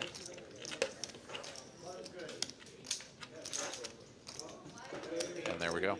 Eric folds the 2 overs. Slicer gets to take this one down with a pair of 9s, no heart.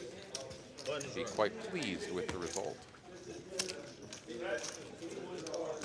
So much of this game is just realizing your equity and denying your opponent's equity. Where in a situation like this, like 9s are the best hand. Pocket deuces would have been the best hand, right? But you don't want to extract value from your opponent with those hands. Are phones cool at the table now? Or? And that's a big difference between having the best hand that is barely the best hand and having the best hand that is like certainly the best hand, or that is going to beat enough of your opponent's range to where you want them to continue. Pocket 9s, pocket deuces, you know, things of that nature on that board just don't qualify, right? So there you're betting and hoping to get a fold even when you're ahead. All right, heads up here between 2 suited raggy cards. We've got Jack 4, 10, 6. So a pair of 4s here for J-Win. 2 check. 3-bet 50. 4-bet. Ming is in the mix as well. Don't have him read in as having cards, but he does indeed, and he has wagered full pot here. Perhaps even a slight overbet, yeah. Apologize. So just got to back up the action here a little bit as we get Ming back in. They folded to me.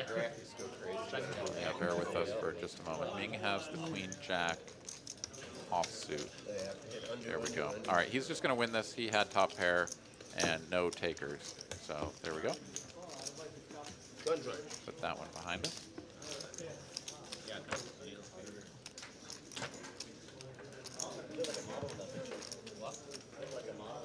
When check 60.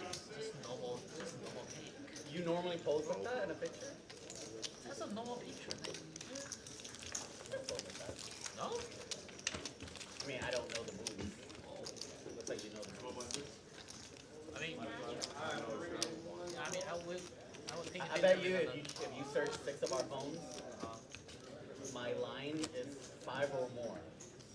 So out of all of our phones, only one person tops will have a photo of them doing this. No, it was like another 2 guys too together. We were taking a picture together. I do not have a picture of me doing that. All right, 5'10", 25. I mean, it's not like some like. It's a good photo. I'm not making fun of it. I was thinking like He's it's just jealous. Yeah. See for what it is. I want to go home and Four fold. Bobby here going to come in for a raise, 3x on the 5 races, 75. cutoff. Just so we can. Rub it in if it's Yeah, so if we can ace, we can laugh at him, right? It's an anti-free roll for him. Oh yeah, no, I couldn't see the button there for a moment, but okay. I King mean, if you deuce missed that, suited. nothing. You did, Little didn't bit get of a anything, but if you had spicy something, play. all of a sudden, you Josh bet. will call on the Or it might be button, something random like pocket threes and ends up in quads. Yeah, and exactly. Eric with a C Oh, those would going to be go fun. ahead and release Your video like we got from aces the and straddle. So here we go. Heads up to a flop. Bobby with the I betting actually lead did out Not of get position. paid. I actually, I made $5 off, and then yeah. $5. I wanted to say show the quads. You had like a Flop's typical bottom face pair of here. somebody who like just solo played something Josh and was flopping like, top what the fuck top happened? kicker. So Bobby going to check it over. 8 bet 75. Not interested in C betting.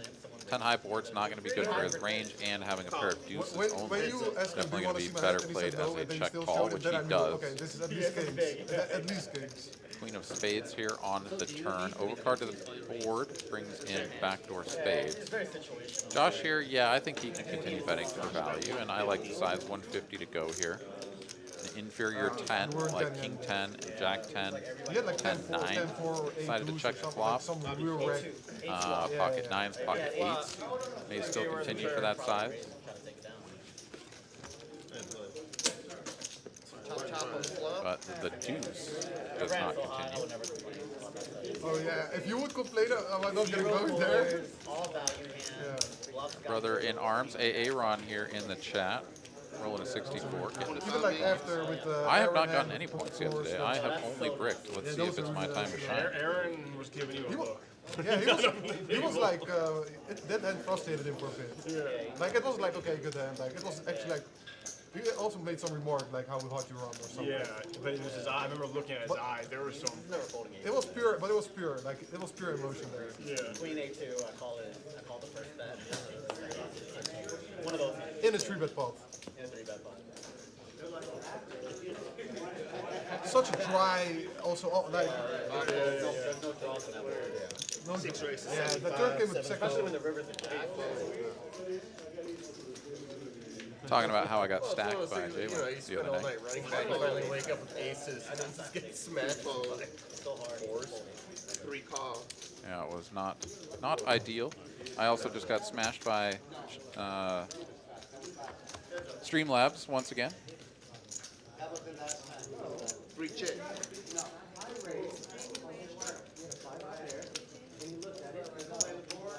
All right, battle of the ace kings here. Eric with the club flush draw.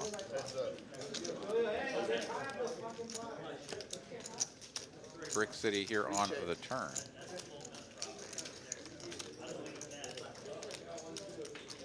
Shows up as the king of spades. That is the 6 of hearts. So a little bit of a 6 bet 400. bad card read. Eric with a C checks to Eric with a K. Eric with the K bets his flush draw and takes it down. Did have gut shot to Broadway. Eric with C had the same hand as well, but there you have it. Bet and win.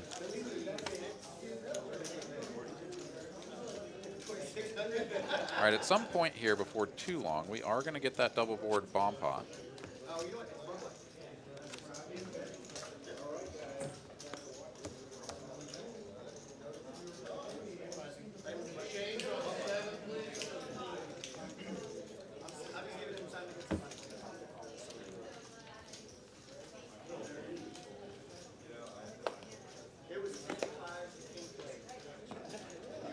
Or 6 fold.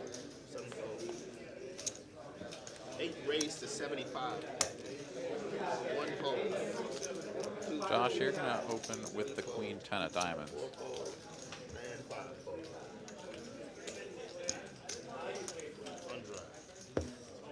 And that's all she wrote. So just gonna take that one down.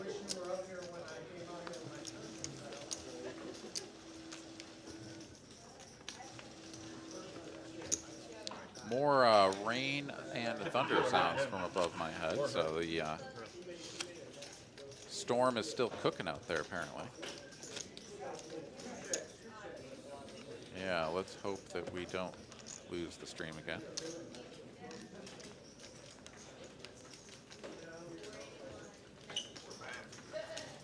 All right, at least one more hand of Holdem here before we do our PLO bomb pot. 25 to go. Let's see here. Zach going to be first to act. Ace-9 suited. It's a bad read, Josh. Like, oh shit. It's a bad read. One fold. Folded kings 3 times in a row? Not a guy that's going back and looking at hands. Appreciate the 5 respect. fold. 6 card with heads up. Eric makes the call out of the straddle. Queen 4 suited. Heads up we go. 2 diamonds, 1 heart. Neither player with a pair, but a front door flush draw for Eric. Back door for Zach. 75.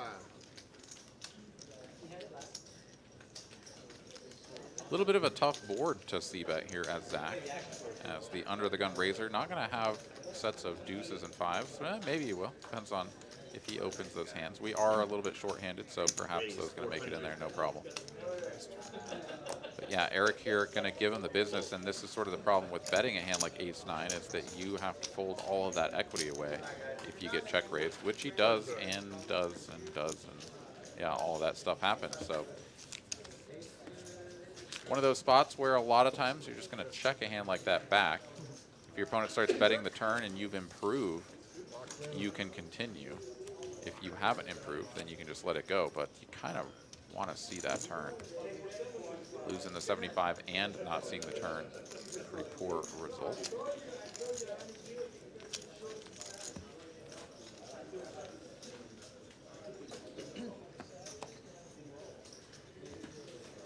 Eight fold. 1 fold. 2 fold. Eric here, suited connector. 75. 4 fold. 5 fold. I'm gonna open it up, 75 to go. 6 fold. No takers in between, but Zach in the straddle. He's got a good hand, and he knows his customer quite well. Definitely have a lot of experience, these two, playing against each other. He's going to call with the ace-jack. 3 bet 75. Paired board, 2-tone. Checks it over. Eric will continue for 75, and Zach here, backdoor spades. Might just have the best hand. He's going to check call. 7 of diamonds here on the turn gives Eric a pair to go with his flush draw. Could see him slow down with a check or continue betting. Sort of a couple of different ways to go here, but yeah, I think the check back is more standard.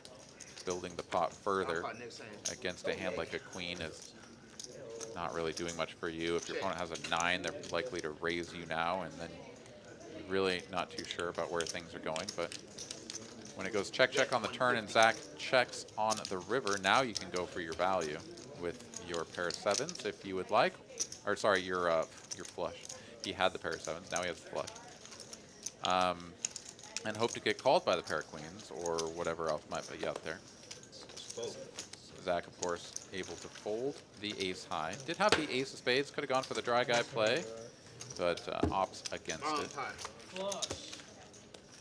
And here comes the bomb pot. All right, $25 double board. I'm going to let you guys hang out and figure out all of the action on your own while I step out, use the restroom. Be right back in just a moment.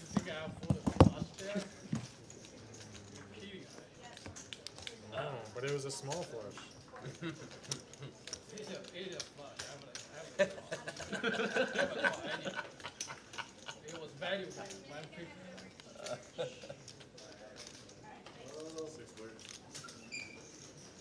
had a bluffing hand.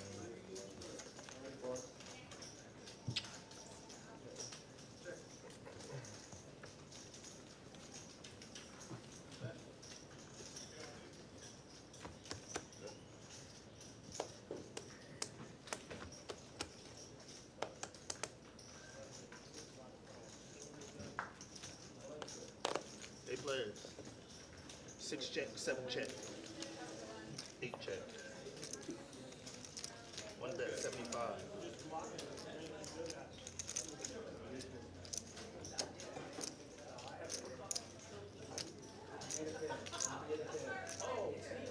Two call, 3 fold, 4 fold, 5 fold.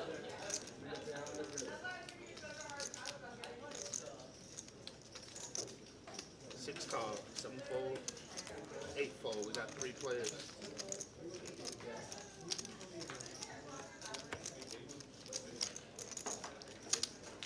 Check.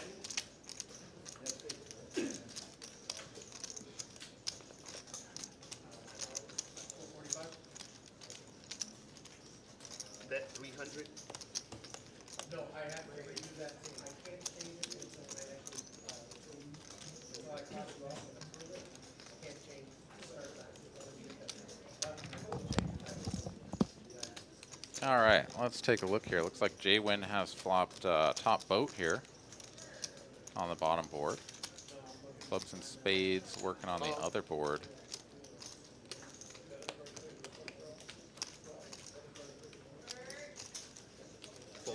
Heads up. Slicer gonna make the call. He's got trip sevens, a pair. Not a very inspiring hand here for Slicer. He's going to run out trip queens with a jack 10 kicker here. That is not very good on top. Does not fill up on bottom. Thankfully for him as well, as J-Win here is going to bet full pot just to see if he can get this one paid off by, I'm not exactly sure, maybe 7 deuce, 7 6 to pay it off, something like that, but it's not to be. Turn the hand over just for good measure after Slicer folds.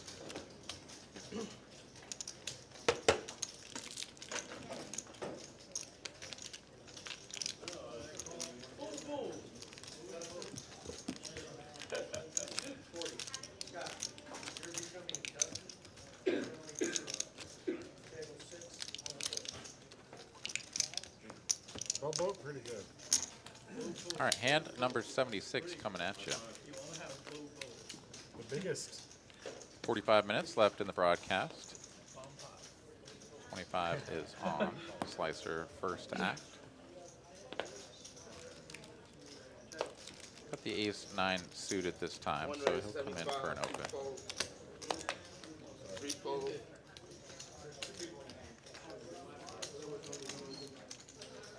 4 fold. 5 fold. Not much going on out there. Some nights we see players with just like ace-king, pocket aces, pocket kings left and right, center. Tonight we haven't seen that very much. We've had a lot of more middling type hands. And then we've had a couple of players like Eric and Chase playing a bunch of kind of raggy stuff and getting into some big spots. Zach here gonna flop top with the ace-king. Slicer with only some backdoors is just gonna ditch it here on the flop.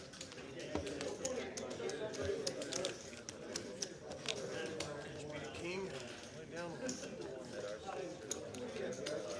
Yours is better.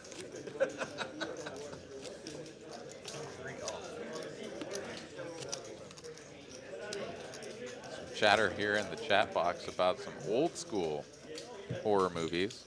I love how they were horror movies too, because it was really just like, I don't know, I mean, I guess maybe they were just like sci-fi movies or whatever, but horror took a big turn from back in those days, you know, watching the crazy, scary aliens or whatever come in from outer space and smash around the cities and whatever in the, with the funky old puppet special effects and everything to more modern horror, for sure. I'm looking forward to seeing the new Jordan Peele film, Nope. It's coming out here next month. I think that one releases here in just a couple of weeks. And looks pretty fun. Got the alien invasion type situation going on or whatever. Seems pretty cool.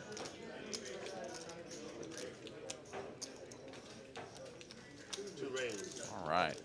Some big Broadway diamonds running into each other here. Eric, the original raiser, if I'm not mistaken. Yeah. Oh, no, J-Win raising. Getting 3-bet. 8 call. Heads up. Josh calling. Now J-Win going for a 4th bet, and Josh calling once again. Ace Queen versus King 10 of diamonds. Josh here, first to act out of position after calling twice. Usually this is a hand like a middling to strong pair, like 8s, 9s, or 10s.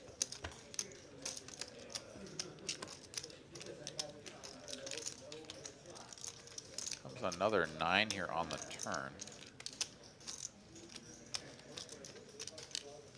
And now Josh with the ace high here. Bet 600. Gonna bet 1/3.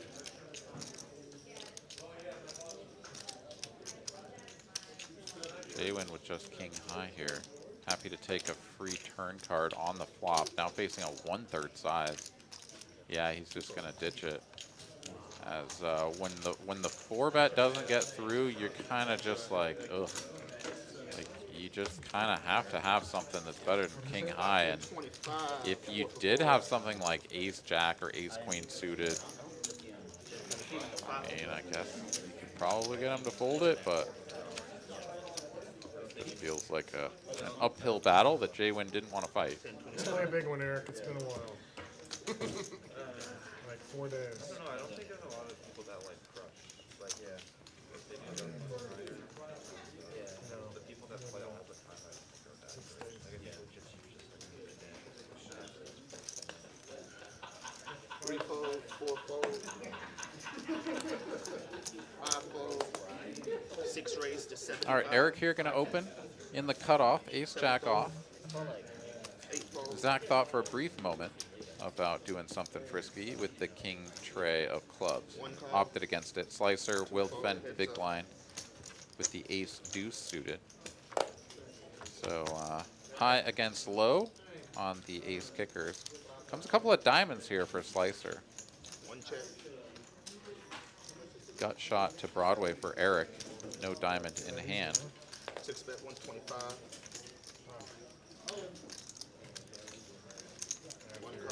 Bet a 125. Quick call from Slicer. Deuce now on the turn improves Slicer to the best hand with a pair. See if Eric continues. If so, it should be for a relatively large sizing. No, he's going to slow it down. Went for the big sizing on the flop. Checks back. And now here we are with a diamond flush for Slicer and the check mark. The check back on the turn, yeah, indicating that Eric doesn't have a super strong hand here. So does give him the opportunity to bluff by checking the river. Eric doesn't go for it. And Slicer will take it. I like the idea there from Slicer. It's a card that looks kind of scary, where Eric, if he does just have an air ball, can be like, yeah, maybe I rep this. And Slicer could snap him off.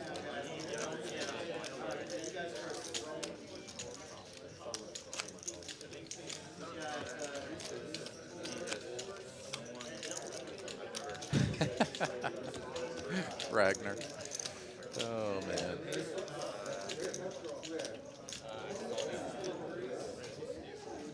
What is it? You say you saw it? No, the other one. You saw the bottom one. All right, some mix-up with the cards. Somebody saw something, so we're just gonna start over. Just shuffle that again. You got to like call it like exactly. Like, usually I would. Black card. Halfway, That Saronic Honda really.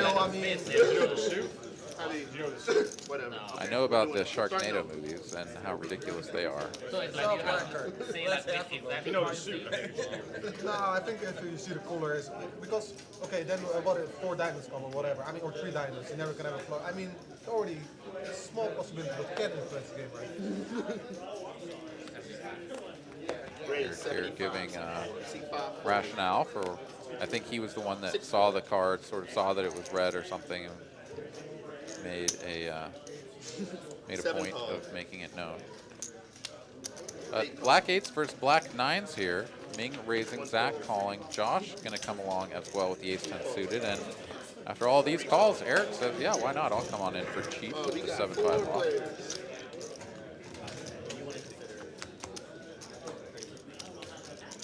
All of Broadway cards here. Josh connecting with this. Ming and Zach, along with Eric, looking at that board and being like, oh, yeah. That's the board I had in mind. C8 bet 175, C3 fold. A pretty good bet here from Josh. And Ming's going to call. This is ambitious, to say the least. Effective fourth pair. I mean, I guess you just hope that your opponent just completely shuts it down here on the turn. Ace of spades brings in backdoor spade draw, pairs the top card. I mean, yeah, it's oh, okay. Yeah, Josh checks this back. I mean, I guess there's an opportunity to get some sort of value here. Yeah, Ming is going to bet for some reason. Okay, I don't fully understand the purpose of this bet with the eights. If you have the best hand, let's get to showdown with it for nothing extra. But if you don't, then you just put more money in the middle for your opponent. Josh here, happy to call. He says, yeah, I mean, I got trips. I don't have a boat, but I beat almost everything. But it's good you mentioned that. I won't. Certainly. It was close. It Couple was of 3/4 of the way there. You know?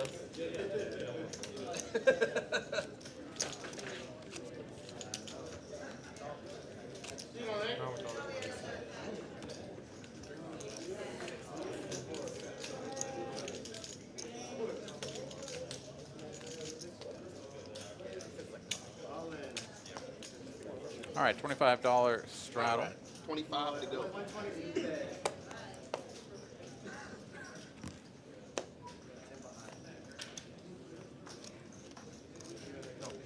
Bobby here doesn't realize it's on him. Yeah, it's like not going to bet aces off. 7 raises, 75. Zach getting frisky with the Jack-5 suited here.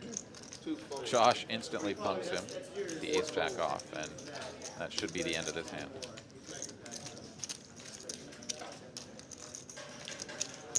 And as I say that, Zach has got the itch to play against Josh out of position with a really bad hand. So Jack-5 suited comes along for the ride. Ace-high board, no heart. And as is usually the case when you have Jack-5, you check and fold. Josh is like, listen, bro, I ain't punking you. 3-bet you with the goods. Yeah, make top pair at least. Flop top pair every single time. Yeah, just why not? I've been practicing my flopping technique. Good point. And yeah, no, I've been hitting a lot of aces recently. I think I'm getting something right.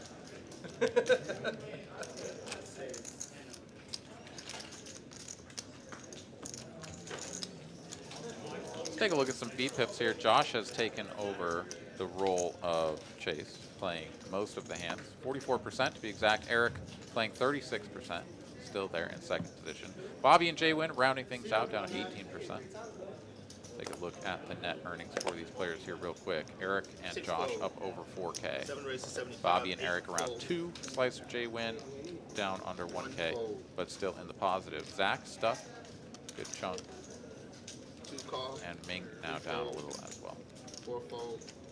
All right, raised to 75 here from Zach. Zach really sort of mixing things up here. Jack-5 suited, now 9-6 suited from early middle position.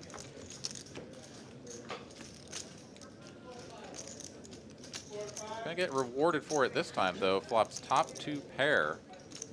Jay Wynn calling on the button. 7-bet 125. He's got 2 overcards but no club, so this shouldn't be any extra chips here for Zach, even though he does make such a strong hand on this board. Disguised strong hand as well. Jay Wynn has nothing to do with it. So he'll just take this down.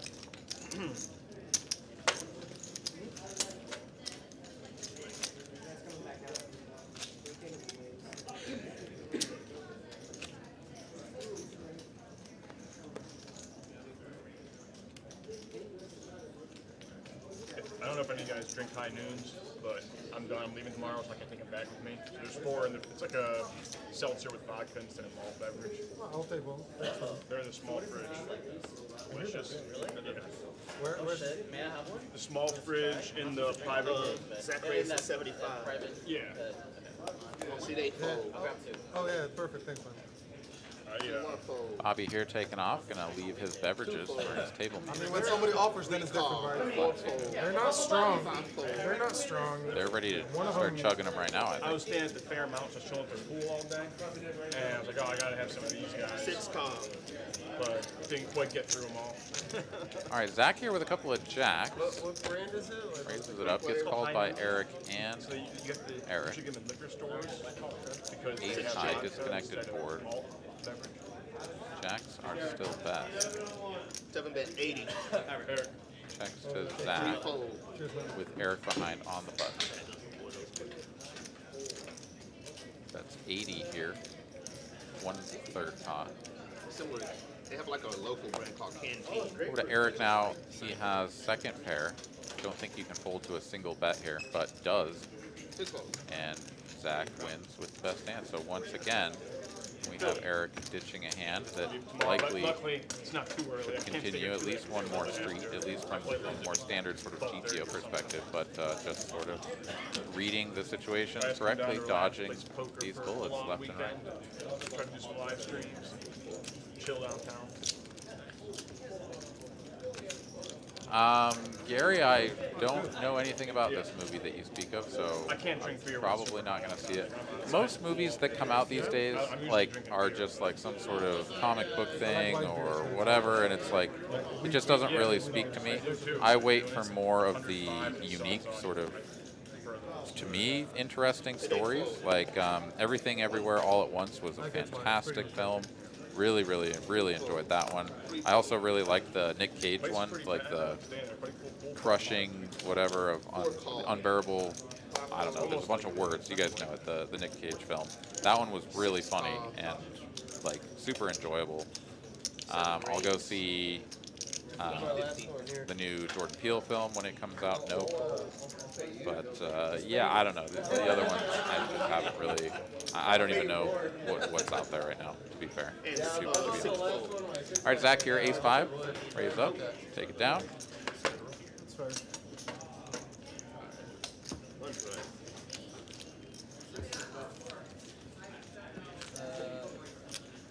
What's your beverage of choice? I'm getting into rum lately. Okay. Yeah. I've, what's the name?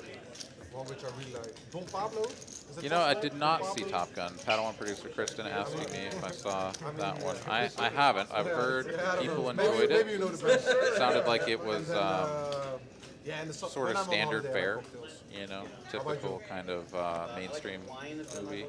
But I don't know. What did you think? Foods that you, or I like drinks. One fold. Oh, you haven't seen it. Okay. Yeah.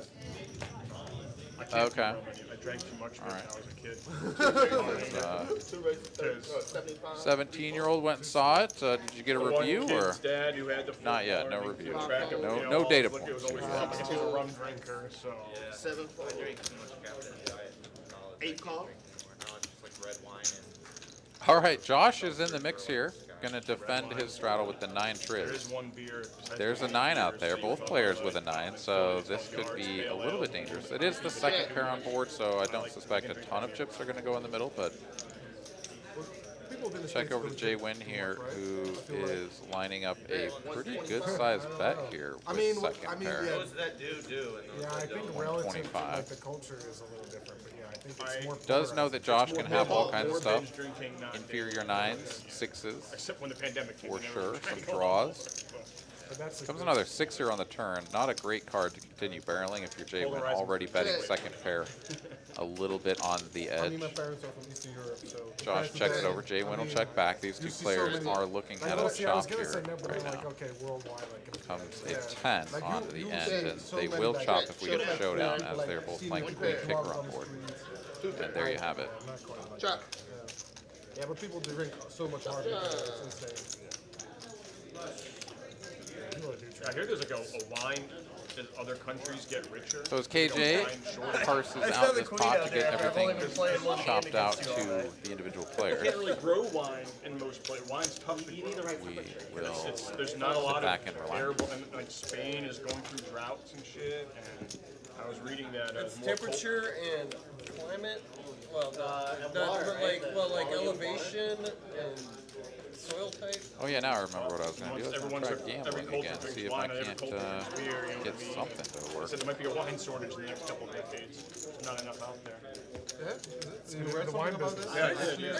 There's a couple. Especially in China. China's getting really big into verging on wine, you know what I big mean? Texas I mean, there you read about multiple types of choices like chocolate, coffee, avocados. Yeah.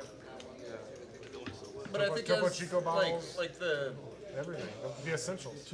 you know, like the Napas and stuff out there, if they start having shortages, there's some really nice Australian wines, South American wines like Argentina. Malbec. Josh knows what he's talking about. I love good Argentinian wines. I'm particularly a big fan of Malbec. Verging on good. Good, full-bodied, flavorful wine. I don't drink a lot of wine, but when I do, generally like a good full-bodied red. Kind of stay away from More about the the white prestige wine. and what it is than what Here we've got a 3-bet pot. Slicer with jacks against the 7-6 of his opponent, who flops quite well. Bottom pair, straight draw, and a backdoor club flush draw. Slicer checks, Bobby checks it back. Picks up 2 pair here on the turn, however, does put a one-liner to a straight out here. Don't suspect Slicer has any reason to continue with anything other than a check. Does. And Bobby here now, like, okay, if you're checking, I can probably bet, see if I can get value from 1 pair holding. That's 150. I like this small size. Slicer handcuffed to a call here. His hand just a little bit too good and does still have equity to had it been a 10 there on the river. Instead it's an ace. I'm going to check it once more. Bobby, I think, could go for value one more time. 300 to 400 probably the max here. Try for 5. And yeah, Slicer, quick fold here. And won't get that paid off. Not sure if there was any bet size that Slicer was going to call there, as no bet size really made a lot of sense for his opponent to bet as value or bluff. It's just really tough to size, and so yeah, 500 quick fold. Sometimes that's the way the dynamics go on a hand as well. It's just It's like what can possibly happen here that's gonna, you know, get the better hand paid, and sometimes there's just very little way for that to happen. And like, We bought it at a card room. All right, 5, 10, 25. you bought it at a what? At a card room. Ah, okay. Bobby here, 6-5 suited in the hijack. Raise the 75. Eric waking up with a real hand next to act. Suspect a 3-bet is incoming here. 225 would be standard. 250 as well. Perfectly reasonable. My go-to for like nice occasions at home is Camus. Yeah, a Camus ball. How much? Like maybe like a couple $100. No, you get it for like. Bobby here looking to call 175 if he wants to see a flop. He'll be out of position, but with a hand that performs quite well against a 3-betting range. You're still going to check fold a lot, but you can have some very disguised hands. And on boards where your opponent is going to feel pretty good with overpairs and such. That does just let the 6-5 suited go. That's like $80, $85. I think I mean, and maybe I'm overcalling, but I think I'm definitely calling 6-5 suited there. Flavor of it, the brand. I forget what Is it's it another cap? That's what, yeah, I think that's If I my Google it, favorite. I'm sure, if I Google Dancing If you Bear put wine, Dancing I'll Bear find cap, it. I think if you Probably Google fine. Dancing Bear, you might Good be name in for a trouble. wine, I'll say You that. might be. Oh, Sounds like an Android I phone. know My which chances. I know which one you mean. Oh, wait, there's something else? I don't know. You Google Dancing Bear, you might be. Just You might, Google, just you might Google not it. be happy about what you find. Just Google Dancing Bear. You will like the results. You will like the Port call. that would be my favorite. Oh my God! If anybody followed what they were just joking about, I hope you got a good laugh out of that. One raised to 150. I won't elaborate. Slicer here, gonna squeeze from the small blind. 150 to go. Mink here is gonna ditch it now. Chardonnay, maybe I'll do a Chardonnay. That's about it. Yeah, I like some, you know, especially on like hotter days. I don't want to. So apparently it wasn't time for me to gamble yet because I didn't get it through. Thankfully, it didn't go through because Eric got the 8 that I was trying to take. I feel like I should be able to gamble now, but I'll try again. See if Streamlabs allows it. Hand number 88 It's pretty cool to here with 25 minutes or so left in the program. Yeah, no, it's. And I got a 35. I am 0 for 4 or 5 here tonight. Just getting absolutely toasted. The RV out there. Six-fold. Visited some wineries, but yeah, no. Ragnar squeaking in there right behind me to take the 68. Nice roll. Wine, it's a big wine tourism area. Thank you. We never really did it because we were kids. We just went to like the swing holes and everything they had. All right, Slicer. I could see Gonna it could be open pretty enjoyable. any 2 here on the button. Takes this one down. You see how Finger tight Lakes? that place? No. Finger Lakes? Just for your, Upstate New York? Oh, can help you out. I don't know.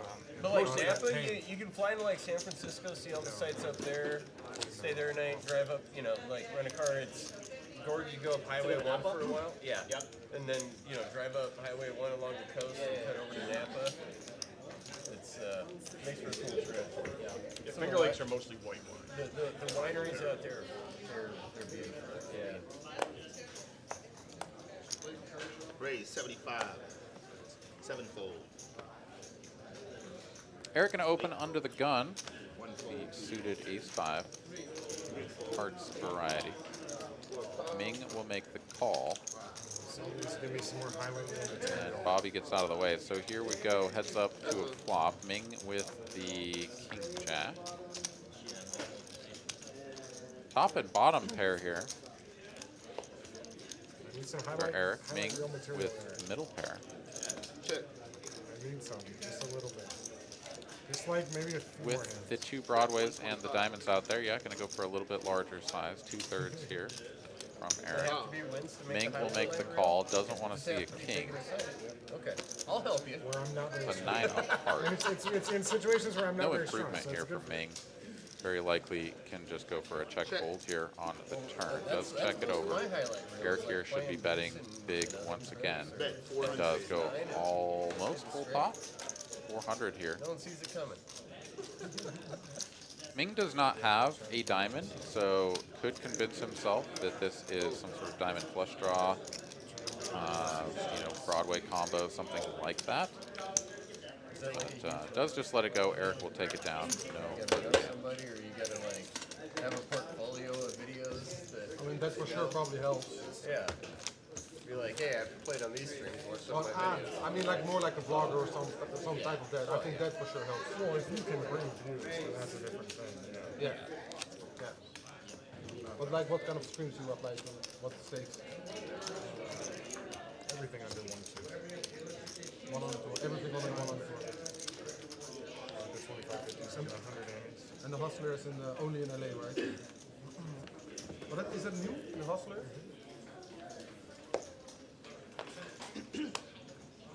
Sevenfold. Oh. Sevenfold. I actually played 8. Raised to 75.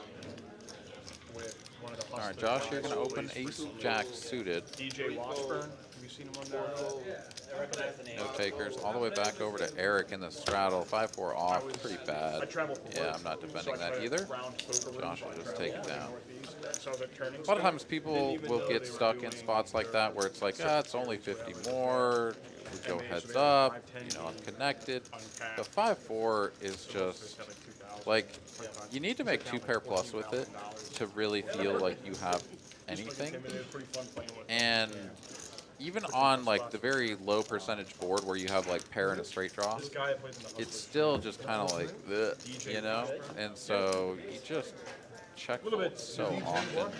The 5-4 off is just kind of trash. 5-4 suited, sure. Call, see what happens, but I think that's pretty reasonable. He's a little too splashy, I think. Probably wouldn't work out well. 2 fold, 3 fold. A lot of rags here tonight. Not a ton of premium. 5 call. KJ exposing the ever so important deuce on action. Raise 75. Bobby going for a limp call with a very strong hand, as Zach in position is going to raise this up with the king-queen. Both players flopping a pair. Top pair second kicker for Zach. Second pair top kicker for Bobby. Backdoor hearts as well. Checks it over to Zach, who continues for about 40% pot, thereabouts. And Bobby will make the call. 280 in the middle. It's an ace now on the turn. 2 pair for Bobby. Pair and a gut shot for Zach. Zach may slow this down or could continue betting. The problem is he has a king of clubs in hand. So he blocks king 10, but also blocks some of the weird, just like king 5 of clubs type stuff that is also part of his range. I don't know. It doesn't interact so strongly. He is going to bet 150 here, half pot. Try to get value, I suppose, from Jack 10, Queen 10, King Jack. Bobby does go for the check call here. And it's a 10 on the end, so just a yo-yo back and forth of who is in the lead. Zach going to finish with Broadway, and that is the Stone Colds. So he gets to go for value here. Now the question is, do you go real big in polar or do you go small for value? He says, let's go small for value. Want to get called by something as weak as a 1 pair holding for this size that just is a non-believer. Really kind of tough to come up with bluffs for this size. Like, what do you ever have? Jack 9 or something, I mean, that you're just turning into a bluff, but do you ever bet it for that small? I don't know. It just kind of seems weird. Bobby here, though, he's got 2 pair. Like, he doesn't want to fold 2 pair. Does he ever go for value with Queen Jack, right? Or Queen 10? Probably not. So, yeah, he just lets it go. Bobby sees through this and lets it go.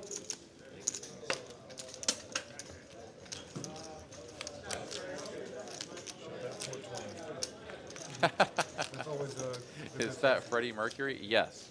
Yes, it is. Goes by Zach from time to time, though, you know? Just for fun. Eric here in the chat wishes that we had the 4-color deck. Yeah, some people really like the 4-color deck. Other people not so much. I mean, the 4-color makes a lot of sense if you're playing online. You've got, all sorts of different things going on. We do have a couple of mixed game decks, the 4-color decks that we use for mixed games here. So that when you're playing stud variants and you're trying to look across the table to see what on earth your opponent has face up on the other side of the table, you can differentiate between clubs and spades and such. So it makes sense in certain situations, but yeah, I mean, the standard is just black and red, and I think most people are sort of accustomed to that, but I do hear what you're saying. 7 fold, 8 fold. All right, heads up battle here in a 3-bet pot between Bobby and Ming. Ming is going to make the call here, and we'll play this one out of position. Yeah, he found the city Bobby in China. with the betting lead and the best hand at the moment. Retains the best hand, comes 10 high, We're close for the next 50 two-tone, years. either player with a They heart might be or a open in diamond. 2045. Ming here, for some reason, going to donk lead at this for 275. I mean, there's some stuff. A little over 1/3, and just kind of a strange play, as there's really not many hands that you would suspect could do this that are beating jacks. This could be something like King 10 suited, Ace 10 suited, whatever, that that did call pre, and it's now just like, oh, I think I probably have the best hand. Oh, let's see what happens when I bet. Bobby folds. Ooh, boy. Bobby folds the over pair to the donk lead. I mean, Ming hasn't been getting out of line too much. He's mostly been playing snug, hasn't been doing anything that really alerted anyone to the fact that he's like a wild maniac or anything. But the donk lead, Peanut butter jelly sandwich and a I don't know, banana? you get enough experience with the donk lead and you just kind of come to the conclusion that people So just peanut don't butter ever jelly sandwich have and a it. banana? Like whatever it is, they don't have it. And a pair of jacks The crust is cut on a off. 10-6-5 board is way out front. What wine Of was that? whatever, isn't it? I'll tell you that. 75. All right, Ming here, he's got the hand. 6-4. The fours. Raise this up, 75 to go. 7 Fuck. That's me. Hey, where'd you put that 7 times? Okay, cool. Boone's Farm. I didn't tell you, I apologize. All right, couple of deuces, a king, two-tone out there. Ming still best. We go checky. It would be called red. And now here you go, ace right on the turn. Is the roof leaking? Zach improves to aces up with the king on board, kicking. 3 here on the end. Zach should go for a little value. He does, 50 bucks. And Ming gonna let it go. Okay, not gonna get sticky in that spot. So we're going 25. Yeah, I tend to agree that that's usually a 10, if not a flush draw. And with the over pair, I mean, sometimes people will even bet with a 6 or a 5 or whatever it was, right? 10-6-5, right? 2 diamonds, 1 heart. Sometimes even people will like lead out with like 6-7 there. Just because like it feels like a 10 high board isn't going to be good for the 3-better, so they just kind of want to bet. They're like, if I can get ace king fold, this is great for me. I don't want to check call like several streets, you know, that just feels bad. So why don't I just take over the betting lead now and try to push them out? And to fold jacks, like I get folding ace queen, ace king even, like every once in a while, you know, you just kind of like, damn it, this sucks, but they probably just have a 10 or 7 or 6 or a 5 or whatever. And I'm just behind and drawing now, and you either raise them or fold them, I get it. But to have the jacks there, I definitely agree. I think that's going for too much of a read, being like, oh, this person has been playing snug, so they must have a set, or they must have 2 pair, or something. Those hands are wrote a book. Yeah. It's better to be out of position because you can bet first. I don't really You see did- that. you really did. All right, 6-high board, 60 couple years of ago. diamonds. There is a deuce out there for it Slicer, was- so it was he's in got the a set. strategy book. Like, it's good to be out of position because you can be the first one to bet and take the pull down, right? She's 7-4. Here's some conversation about the donk, about how it's good to be out of position so that you have the first opportunity to bet. That's I like also that. maybe why he's the biggest, one of the biggest online losers ever. Probably, yeah. I think he's like second or something after like the owner of the Cirque du Soleil. Oh, really? The guy in the leader Jay Wynn going into the pouch. He lost like more than 20 million online. Oh my god. Back in the day, you know. Josh calling the flop bet. Now checking and feeling unpleased about the turn. Stakes though, I guess. Folds, I mean, you're back in the and day. Slicer will take it down. I'm just kidding. But there's also probably like I only had a pair of 500, threes. 1K, 1K, like all those things. Yeah, I don't know. 6-5 Jay Wynn had a is 2K. pretty much the only 2 pair on that board in a 3-bet pot. 7-8 suit could definitely think about donking.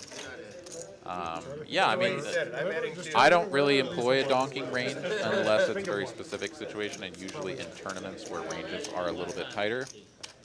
and it makes more sense to do so. Just the one time. But Double straddle for 50. yeah, If you start, I'll do here it when it gets to me. almost all of the hands that I think people employ in practice to go for the donk is just not real hands, not sets, not even two pairs. It's flush draws, it's straight draws, it's single pair hands that they feel are vulnerable, right? Like if you had 6-7 there and you check and they check back and then like a king comes off, right? Like you hate it. So instead it's like bet now, and if they call, then okay, then I guess we just like slow it down and shut it down. But yeah, I don't know. The logic is there for some people. I don't really subscribe to it. But anyways, got a battle of the king queens here. Josh is suited, so he's going to raise it to 375. Gets the call from Bobby, who will play this one out of position. Heads up. Just about 1,000 in the middle here. With 10s and a 4. Check. Check.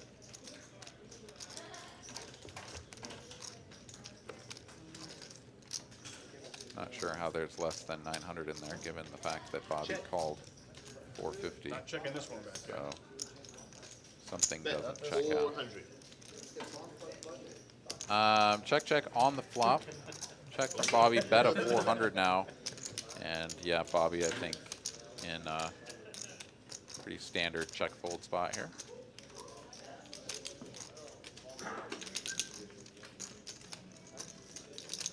Does have the nut no pair, the draw to Broadway, but yeah, your hand doesn't function that well. Aside from having good blockers to top pairs. You were free rolling. Ace, king, ace, queen. Flush, straight, or pair, all good? No.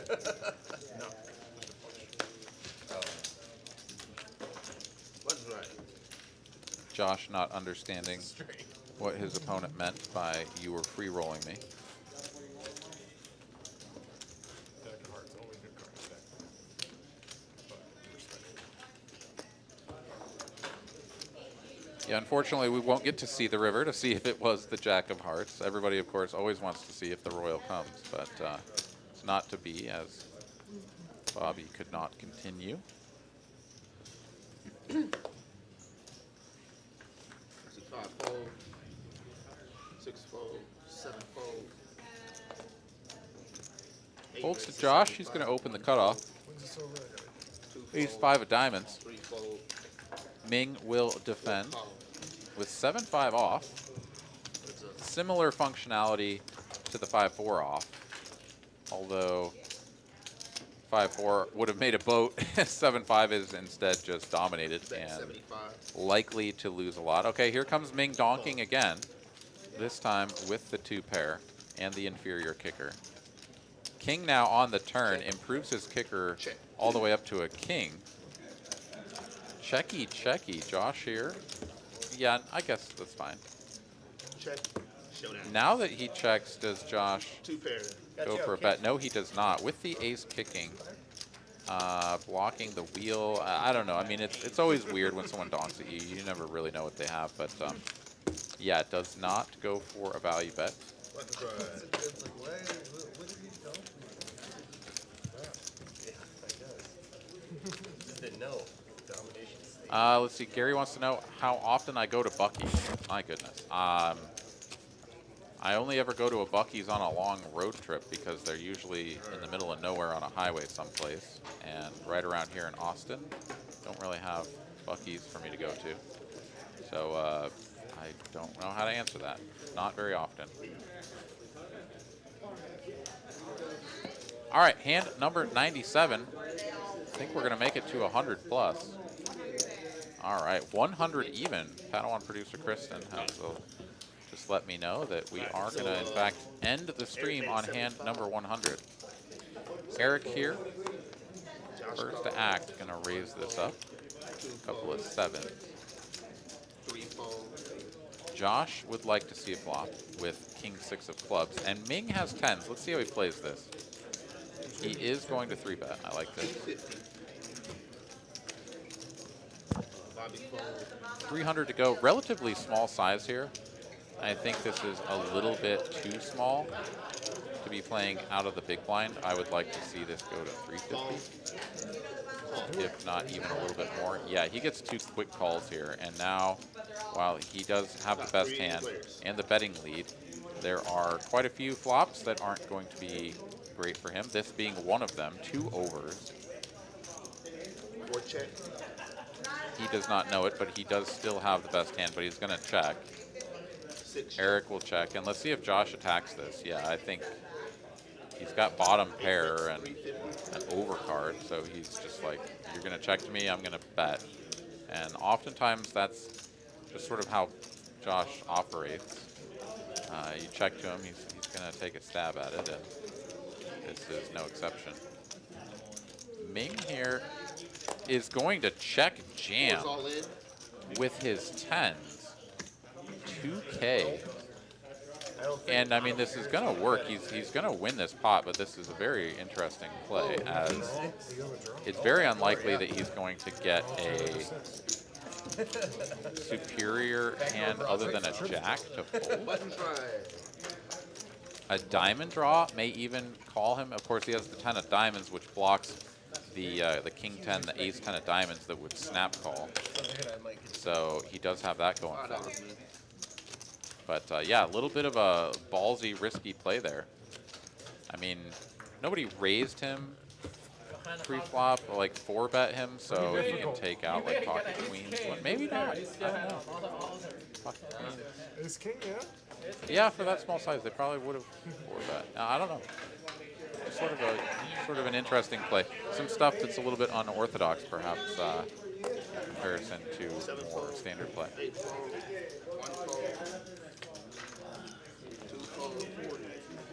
Jay went a little bit frustrated over there. Not seeing very many hands tonight. We will take a look at the V-pips here after this hand.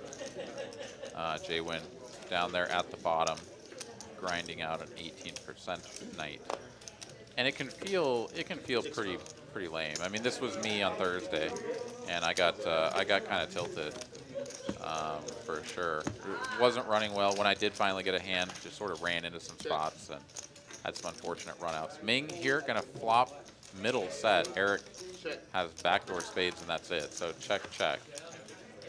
Ace now here on the turn is getting even worse for Eric. I mean, he's going to fold at any given opportunity. However, Ming is checking it to him, and I guess now maybe with 7 high and your opponent checking, maybe you do something, but no. He says, oh, I'm just checking. And, you know, why not all of the 10s here for Ming on the river? This pot has not been built whatsoever, and he has quads. So now he's going to hammer this hard. There's a pink chip. Oh my goodness, this is like a 3.5x overbet. And Eric is like, yeah, thank you for having 7 high here. I don't ever have to worry about losing any of these chips. But yeah, anyways, I know Jay Wynn's feelings there of frustration.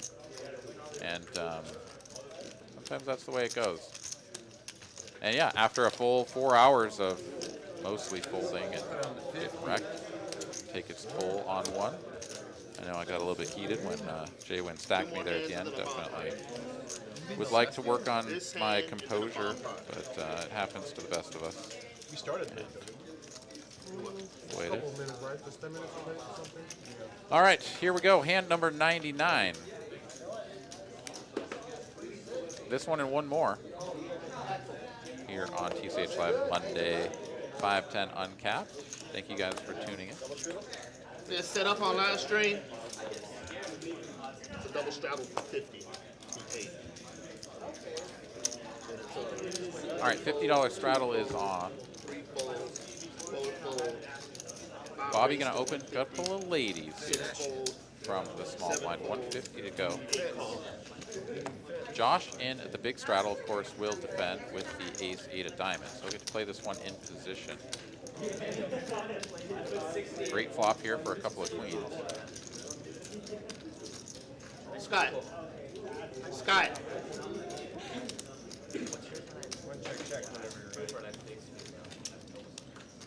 Check. Bobby checks it over. Josh here not going to bite this time. Doesn't have any real chances to improve. does make a pair of 8s here on the turn, and now Bobby is going to try to build a pot. Bet 200. 200 to go. I think Josh will quickly make a call. He does. 735 in the middle now, and at the end brings in the front door flush. When Josh doesn't bet the flop, I think Bobby can safely assume that his opponent does not have a heart flush draw, but no, he checks, giving him an opportunity as opposed to bluff miss spades or bet who knows what for value. Not exactly I thought you might sure. bet I think big, Bobby but should be betting that that. was a good river for you. Yeah, a little chatter there about whether that was a good river for him or not. But here we go. Final hand of the evening. It's going to be a PLO double board bomb pot. Hit our 25, 50. We've got Eric advocating for 50, so I think we're going to do 50. 50 bucks. We're going big. All right, well, we made it bang on to 100. It's a great spot to end the stream. And let's see if we get some fireworks in here on this last bomb pot of the evening. Oh, we don't 50, sorry guys. There we go. Eric puts in the full ante. Time for Josh. And AJ collects. I didn't know until just now. It's one of the two. I never just. Y'all have a good night. Well, except for the last Tuning in. one. We'll see you next time. Our Sanctuary. We'll see you next time. I'm gonna try like hell. 600. First two cards are promising. I love this from That one's trash. Josh. First two cards are promising. He likes to say stuff like that. Okay, I have two promising. give you some sort of sense of dismay, perhaps, that he's got good cards. And of course, he says that about every two cards because every two cards are promising for Josh. Check. 7 check. King high on both boards. 8 check. Backdoor draws on both. Josh may have also just been Don't give being up till the river, but backdoor draws. honest if you saw the ace jack. You might get there. No, you won't. Check. Being pretty honest about his backdoor and not winning. Checks all the way through. Okay, nothing too exciting going on here. There's a jack though. Trips now for Josh. And Eric has the same hand, ace jack. Clubs come in on bottom. Let's see if anybody's working with clubs. Doesn't look like it. Zach has the dry guy, so the naked ace of clubs. And a pair of 7s on top. He's going to bet 400 here. The problem with betting the dry guy here is that someone's going to have something on the other board. And while he does have the 7 to sort of block some of the full houses, it's going to be hard for him to get someone off of a big jack. And I mean, I applaud the effort here, but yeah, he may just have to shut this down after he gets called in several spots. Josh makes the call. J-Win gets out of the way. He had a set of 9s on bottom, but just not enough to work with. Nothing going on top. So Josh calls. Eric calls. Ming's out of there. He had, I guess, 6 fold. oh, okay. Come on. 3 players.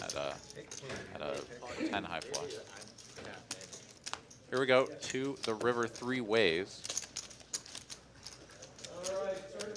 So 3 jacks, no friend on top.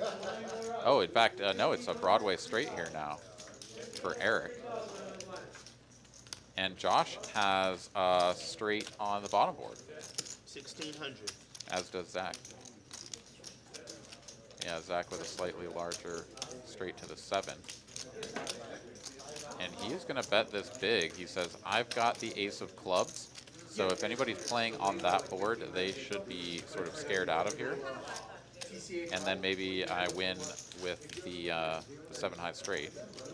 Also blocking the 7-8 for the nut straight. Josh here has trips and the bottom straight. Yeah, it's just kind of gross. I mean, your hand is pretty strong, but yeah, he's going to let it go. I don't know, Eric here, blocking some of the boats on top and having Broadway, also has the straight. No, sorry. Eric does not have a straight down below. So yeah, he's in a similar position. I think Zach is going to get this.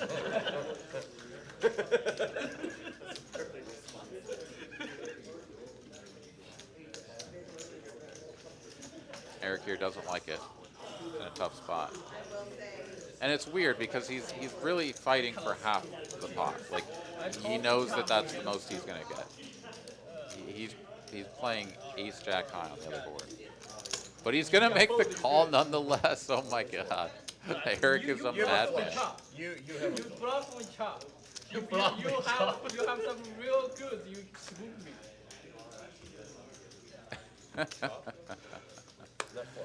Oh, no. There it is. All right, the hands get turned over, and indeed, Eric will win the half of the pot that he thought he could get. And Zach is like, how do you call there, I had man? the same deuce tray as you. You're I had trip jacks with an ace kicker. Gonna get half anyway. They'll chop this one up, and that's gonna do it for you on TCH Live. I'm your host, Aaron McAvoy. For myself, Padawan producer Kristen, for the rest of the staff here at TCH Austin, thank you guys so much for tuning in. We'll see you next time this Thursday coming out of